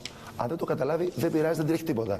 Αλλά εγώ μέσα μου ξέρω ότι για κάτι που έχω δίκιο θα το στηρίξω και αν έχω άδικο θα ζητήσω πρώτο συγγνώμη, δηλαδή τη συγγνώμη την έχω εδώ. Αν ο άλλος μου δώσει να καταλάβω ότι έχω άδικο. Δεν είμαι στενόμυαλος να πιστεύω. Αν και υπάρχει αυτό που λένε πάντα έχω δίκιο. Λέει μια φορά είχα άδικο, όταν νόμιζα ότι είχα άδικο και τελικά είχα δίκιο. Όχι, δεν ισχύει αυτό. Είναι μόνο joke. Είμαι ανοιχτός, αν ο άλλος μου δώσει να κατάλαβω ότι έχω άδικο, να ζητήσω στο δευτερόλεπτο συγγνώμη. Όχι να το σκεφτώ, ούτε να απαντήσω μετά από μέρες. Στο δευτερόλεπτο θα έχω πει συγγνώμη, ήμουν άδικος, σου ζητώ συγγνώμη. Αλλά προσπαθώ να μην είμαι άδικος στη ζωή μου. Μπορείς να μου εξηγήσεις κάτι? Λάμπης Λιβιεράτος, Θάνος Καλέρης, Διονύσης Χινάς, άνθρωποι οι οποίοι τη δεκαετία ας πούμε του 90, καλά, μας κάνανε και τρέχαμε. Τώρα, με τις εμφανίσεις τους, καταφέρνουν και ξεσηκώνουν με τον ίδιο τρόπο, στα δεδομένα προσαρμοσμένα βέβαια της εποχής, παιδιά τα οποία όταν εσείς μεσουρανούσατε, αυτά δεν είχαν γεννηθεί κιόλας. Δεν το παρακάνουμε κιόλας. Ήταν Ήταν στο μευτήριο, ρε παιδί μου, εντάξει, θυλάζαμε. Πώς εξηγείται αυτό, εξήγησέ μου. Κοίταξε, αυτό καταρχήν δεν υπάρχει μεγαλύτερη ηθική ικανοποίηση και χαρά από έναν άνθρωπο που ασχολείται με ένα έργο εντός εισαγωγικών. Γιατί εγώ έχω φτιάξει και τραγούδια, έχω γράψει τραγούδια και στίχους και μουσική. Δεν υπάρχει μεγαλύτερη ικανοποίηση να δεις ότι αυτό το έργο, αυτό που έχεις κάνει, μπορεί και να τύχαινε κάποιας αυστηρής κριτικής όταν το έκανες, αλλά τελικά μετά από 20 χρόνια ζει ακόμα. Άρα νομίζω ότι είναι ό,τι καλύτερο μπορεί να συμβεί, γιατί είναι μια τρανταχτή απόδειξη ότι τελικά κάτι συμπαθητικό πρέπει να κάνεις. Τελικά. Και για μας είναι μεγάλη χαρά αυτή που παίρνουμε βλέποντας και πιο νέα παιδιά που εκείνη την εποχή λοιπόν ήταν πολύ μικρά και ίσως οι γονείς τους ακούγανε ή τα αδέρφια τους τα μεγαλύτερα να έρχονται τώρα στα live μας και να γουστάρουν και να περνάνε καλά. Με τη μουσική λοιπόν έχεις άμεση επαφή. Να τονίσω βέβαια ότι στα live με το Θάνο δεν λέμε μόνο αυτά. Λέμε και σημερινά τραγούδια. Δηλαδή έχουμε ένα πρόγραμμα γενικότερο και με σημερινές επιτυχίες που αγαπάμε πολύ να λέμε. Γι' αυτό είπα ότι είστε άνθρωποι. Δεν λέμε μόνο τα δικά μας και τα παλιά, λέμε και άλλων τραγουδιστών και σημερινά τραγούδια που σήμερα είναι hits, ας πούμε, και τα ακούει ο κόσμος και τα γουστάρει. Έχουμε ένα γενικά πολυμορφικό πρόγραμμα. Τώρα απολαμβάνεις περισσότερο από τότε? Δηλαδή το βλέπεις μέσα σε όλο αυτό, βλέπεις μέσα σε όλα αυτά και μια δεύτερη ευκαιρία του να ξαναζήσεις στιγμές που τότε τις άφησες να περάσουν λίγο επιδερμικά και δεν τις ζούσες? Ναι, το έχεις πετύχει ακριβώς αυτό που λες. Το απολαμβάνεις? Ναι, πιο πολύ, πιο πολύ. Το απολαμβάνω, το βιώνω καλύτερα, το συνειδητοποιώ καλύτερα. Γιατί έρχεται, αυτό που σου είπα και πριν, έρχεται και λίγο και η ικανοποίηση ότι αυτό το δηλαδή δεν υπάρχει το άγχος τότε που κάναμε και λέγαμε θα αρέσει, δεν θα αρέσει. Βέβαια αυτό το άγχος τώρα το έχω πάλι λίγο, γιατί ετοιμάζω κάτι καινούριο. Πότε με το καλό? Αυτές τις μέρες, θα το μάθετε σε λίγες μέρες. Μια συνεργασία με ένα πολύ αξιόλογο παιδί, εγώ τον θαυμάζω πολύ, νέος καλλιτέχνης. Βασικά είναι καταπληκτικός άνθρωπος και αυτός έχει φοβερό χιούμορ, κάτι που εγώ το εκτιμώ πολύ στους ανθρώπους, το χιούμορ. Σημαίνει πολλά πράγματα για μένα να έχει ο άλλος χιούμορ. Έχει τρομερό χιούμορ, είναι πολύ άνετο παιδί. Δεν γνωριζόμαστε πάρα πολύ καιρό, αλλά τον άλλο τον πιάνεις από την ενέργειά του και από αυτό που βγάζει. Έχει γράψει ένα πολύ ωραίο κομμάτι που ελπίζω να αρέσει και αρκετά και στην νεολαία αυτή τη φορά, γιατί είναι και πολύ μέσα στα πράγματα. Έτσι. Άρα καινούριος χρόνος πάλι άλλο ένα ξεκίνημα. Δεν έχεις τελειωμό. Να σου πω, δεν έχεις κουραστεί με τίποτα. Δεν κουράζεσαι, δεν το είσαι με τίποτα, έτσι. Όχι, κοιμάμαι και λίγο, πρέπει να σου πω τον τελευταίο καιρό. Αλλά οι μπαταρίες είναι καλά φορτισμένες, φαίνεται, και αντέχουν. Είχα πει λοιπόν ότι με την μουσική είσαι μια χαρά. Μαζί συνεχίζετε χέρι-χέρι. Υποκριτικά αν είχες τη δυνατότητα να επιστρέψεις ή την πρόταση. Και ήταν καλή. Είχα μια πολύ σημαντική στιγμή πριν από 3 χρόνια, 2011, όταν με προσέγγισε πάλι ο Σταμάτης ο Φασουλής με την Ελληνική Θεαμάτων και μου κάνανε την μεγάλη τιμή να μου προτείνουν να λάβω μέρος στο musical της Μαρινέλλας. Και φυσικά δεν το σκέφτηκα πολύ. Στην αρχή νομίζω να κάνω πλάκα, βέβαια. Έτσι, όταν μου το είπαν, λέω: παιδιά, ποιος μου κάνει πλάκα? Λέω: εντάξει, πείτε τώρα, ποιος είναι? Και μου λέει: ο Σταμάτης, θα φασουλήσουμε, ποιος είναι? Και πραγματικά ήταν μια πολύ όμορφη στιγμή για μένα. Και πάλι έκανα αυτό το οποίο λατρεύω να κάνω, που είναι το musical. Που συνδυάζει και την υποκριτική και το τραγούδι, και για μένα είναι το ό,τι καλύτερο. Τώρα θα σου κάνω μια ερώτηση εκτός καλέτας, αλλά μου ήρθε γιατί και αυτό ξεκίνημα θα μπορούσε να θεωρηθεί. Θα ξαναπαντρευόσουν? Όχι εύκολα. Αλλά δεν το αποκλείς. Κοίταξε, εγώ από αυτό το γάμο που έκανα, αυτό που είναι το σημαντικό που έχει μείνει πέρα από οτιδήποτε άλλο. Είναι τα παιδιά σου. Δηλαδή δεν μετανιώνω για τίποτα. Ασχέτως του. Γιατί φυσικά ένας γάμος όταν τελειώνει σημαίνει ότι κάτι δεν πήγαινε καλά, έτσι. Εντάξει, είναι ο πρώτος το τελευταίος και δεν σταθούμε σε αυτό καθόλου. Ούτε ποιος φταίει και τι γίνεται. Στο μέλλον εμένα με νοιάζει. Αυτό που έχει μείνει είναι τα δύο αυτά εκπληκτικά παιδιά που τα λατρεύω. Και νομίζω ότι αυτό ήταν τελικά όλη η ιστορία που έγινε, ό,τι έγινε. Είτε καλό είτε κακό. Το εξετάζω επειδή είσαι άνθρωπος, δεν φοβάται τις αλλαγές. Γιατί ξέρεις, η αλλαγή και το ξεκίνημα έχουν και μια πολύ μεγάλη έντονη, ας πούμε, δόση φόβου. Και επειδή βλέπω ότι δεν τον έχεις. Κοίταξε, ο γάμος μου τότε ήταν μια στιγμή τρέλας. Δεν είχαμε σκεφτεί πολύ. Ήταν μια στιγμή τρέλας ο γάμος. Αυτός ο γάμος. Δεν ήταν τόσο συνειδητοποιημένος, ήταν λίγο μια στιγμή τρέλας. Άστον αυτόν, τον επόμενο. Ναι, αυτό θέλω να σου πω. Άρα, επομένως, τώρα δεν θα το έκανα στιγμή τρέλας πάλι, θα το έκανα συνειδητοποιημένα αυτό το πράγμα. Συνειδητοποιημένα, λοιπόν, δεν θέλω να το κάνω αυτή τη στιγμή. Μπορεί να μην υπάρχουν συνθήκες. Εκτός αν, ξέρω εγώ, τρελαθώ πάλι, δεν νομίζω. Τώρα πια είμαι. Επειδή είναι και οι κόρες έτσι μεγάλες και σκεφτόμουν ότι, παιδί μου, ωραίος άντρας είσαι. Καταρχήν δεν υπάρχει περίπτωση να έκανα κάτι το οποίο δηλαδή είναι βασική προϋπόθεση για μένα. Οποιοδήποτε άνθρωπος μπει στη ζωή μου θα πρέπει να σεβαστεί την προϋπάρχουσα ζωή μου και ιδιαίτερα τα παιδιά μου. Έτσι, δηλαδή θα πρέπει να δεχτεί ότι αυτά τα παιδιά είναι τα παιδιά μου και είναι πάνω απ' όλα, είναι η προτεραιότητά μου. Απλά ξέρεις, όποιος το δεχτεί αυτό, μπορεί να υπάρχει στη ζωή μου άνετα. Μου λέει ο Θέμης, ρώτα τον, θα με παντρευώσουν εμένα. Θα σου πω, μου είναι το Θέμη? Για μένα λέει. Μου λέει κάτι ερώτηση, θα με παντρευώσουν εμένα. Το Θέμη πιο πιθανό. Ευχαριστώ, ρε Λάμπη. Για το καλό σου το λέω, πρόσεχε. Γιατί ξέρεις, θα σου πω, έχω την πλασία. Ρε παιδί μου, λέει. Τόσοι άνθρωποι ωραίοι υπάρχουν έξω και απροβλημάτιστοι. Δεν έχεις τη μαγνήτη έχω. Δεν έχεις τη μαγνήτη έχω. Δεν θες να τους βάλω τα μπέλα του μαγνήτη. Άσε, γιατί έχω τον ίδιο ακριβώς, ξέρω πολύ καλά τι σου λέω. Έχω τον ίδιο μαγνήτη ακριβώς. Ήθελα λοιπόν, ωραίος άντρας είναι, νέος άντρας είναι, τα παιδιά του τα έχει κάνει, είναι και σε μια ηλικία έτσι που μπορείτε να είσαστε και φίλοι. Γιατί να μην φτιάξει τη ζωή σου αυτό, τελείως. Κοίταξε, το σημαντικότερο για μένα είναι ότι νιώθω ότι μπορώ να ξαναρωτευτώ, έτσι. Και έχω ερωτευτεί. Και έχω ερωτευτεί. Και αυτό είναι το ευχάριστο, ότι τα συναισθήματά μου λειτουργούν. Άρα λοιπόν αυτό είναι το ευχάριστο για μένα. Από εκεί πέρα το τι θα προκύψει. Δεν επιτρέπετε. Τι. Πόσο χρόνο είσαι Και τι δεν ακούω καλά. Γιατί έχω την εντύπωση ότι πρέπει να είναι, κυρίες και κύριοι, και αυτές περίπτωση 35 maximum. Πρέπει, κάτσε ρε, 36 με εγώ. Το τσάκισα λίγο, έτσι, το παράκαλα λίγο. Εγώ πήγαινα σχολείο και τραγουδούσα στις γάντρες. Στο λέω. Ναι, αλλά πόσο ήμουν. Εκτός αν πήγαινε σχολείο την επόμενη μέρα. Ξέρεις πόσα παιδιά θαύματα υπάρχουν σε αυτόν τον κόσμο. Πήγαινα σχολείο και πήγαινα και τραγουδούσα. Να ζήσω την οικογένειά μου. Τους πήγαινα το φαγητό στο σπίτι. Πόσο να είναι, λέω, πρέπει να είναι περίπτωση Θέμη Μάλλη που έχει πέσει το μαγικό φίλτρο. Εντάξει, είναι αργά η εκπομπή, οπότε μπορούμε να πούμε ακατάλληλα νούμερα. Ναι, εντάξει. Εντάξει, είμαι ακόμα μέσα στη δεκαετία των 40. Μια χαρά. Καλά, δεν το θέσα. Μια χαρά, τέλεια, Παναγία. Δεν έχω βγει ακόμα δεκαετία των 40.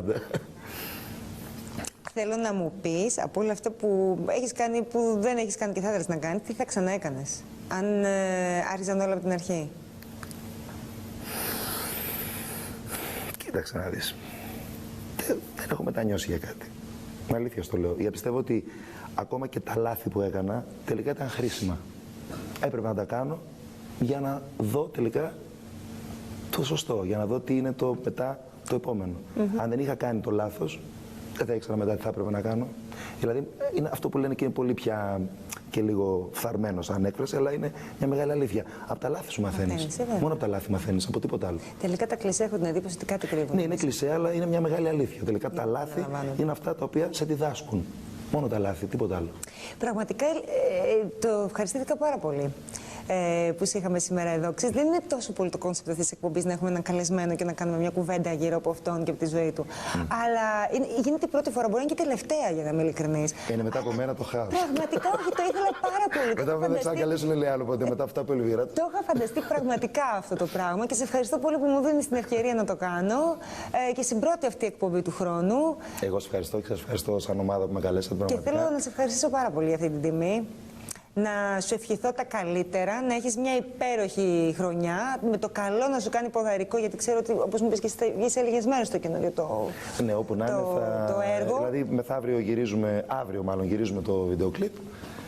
Και σε λίγες μέρες θα βγει και στα ραδιόφωνα, φαντάζομαι. Να μας τιμήσουν τα ραδιόφωνα και να το παίξουν το κομμάτι. Ευτυχώς είναι συμπαθής ο άλλος καλλιτέχνης, οπότε θα παίξουν για τον άλλο για μένα. Να το παίξουν. Μα γιατί το λες καλά έτσι, αν είναι δυνατόν. Εγώ ξέρω ότι σε εμφανίσεις ασκίζεται και οπότε μια χαρά. Με το Θάνο πάμε πάρα πολύ καλά και πραγματικά ζούμε πολύ όμορφες στιγμές. Και αυτό μου πάνε και τα παιδιά μου. Τα είχα μαζί μου αυτόν τον καιρό σε μια περιοδία που κάναμε την πρωτοχρονιά. Και μου είπανε πω πολύ, γουστάρουμε πάρα πολύ που περνάτε λίγο τόσο ωραία και κάνετε και τη δουλειά σας. Και τους είπα ότι αυτό είναι και που θα πρέπει να κάνετε και εσείς στη ζωή σας. Η δουλειά σας, να την αγαπάτε και να περνάτε καλά μέσα από αυτό που κάνετε. Με τις εμφανίσεις τι θα γίνει τώρα από εδώ και στο εξής? Κοιτάξτε, δόξα τω Θεώ, συνεχίζουμε πολύ καλά με το Θάνο. Έχουμε ήδη περίπου 12-13 εμφανίσεις για το Γενάρη. Και συνέχεια κλείνουμε κάποια live. Συνεχίζουμε με το Θάνο κανονικά σαν ομάδα. Πιστεύω ότι έχουμε ταιριάξει πολύ με το Θάνο. Ο κόσμος περνάει καλά εκεί που τραγουδάμε, τους κάνουμε και γελάνε, γιατί πέρα από το τραγουδιστικό κάνουμε και λίγο σοου με το Θάνο. Πρέπει να ξέρεις ότι ο Θάνος είναι πολύ μεγάλο νούμερο, έτσι. Είναι ηθοποιός. Εγώ του λέω ηθοποιός, του λέω, δεν είσαι τραγουδιστής, ηθοποιός. Έχει πάρα πολύ πλάκα. Ο Θάνος είναι πολύ άνετο παιδί, με φοβερό χιούμορ. Και γελάμε πάρα πολύ πάνω στη σκηνή και το νιώθει και αυτό ο κόσμος, γελάει μαζί μας. Κάνουμε τις απίθετες καφρίλες γενικά. Συν τα τραγούδια που λέμε που έχουμε επιλέξει, νομίζω. Έχουμε κάνει πολύ καλή επιλογή γιατί είναι αγαπημένα τραγούδια του κόσμου, είτε είναι παλιότερα είτε είναι σημερινά. Εμείς έχουμε κάνει μια πολύ καλή επιλογή προγράμματος όσον αφορά τα τραγούδια που αγαπάει ο κόσμος και θέλει να ακούσει. Θέλω να σε ευχαριστήσω, Λάμπη μου. Πολύ που είσαι σήμερα κοντά μου. Είπα πολλά.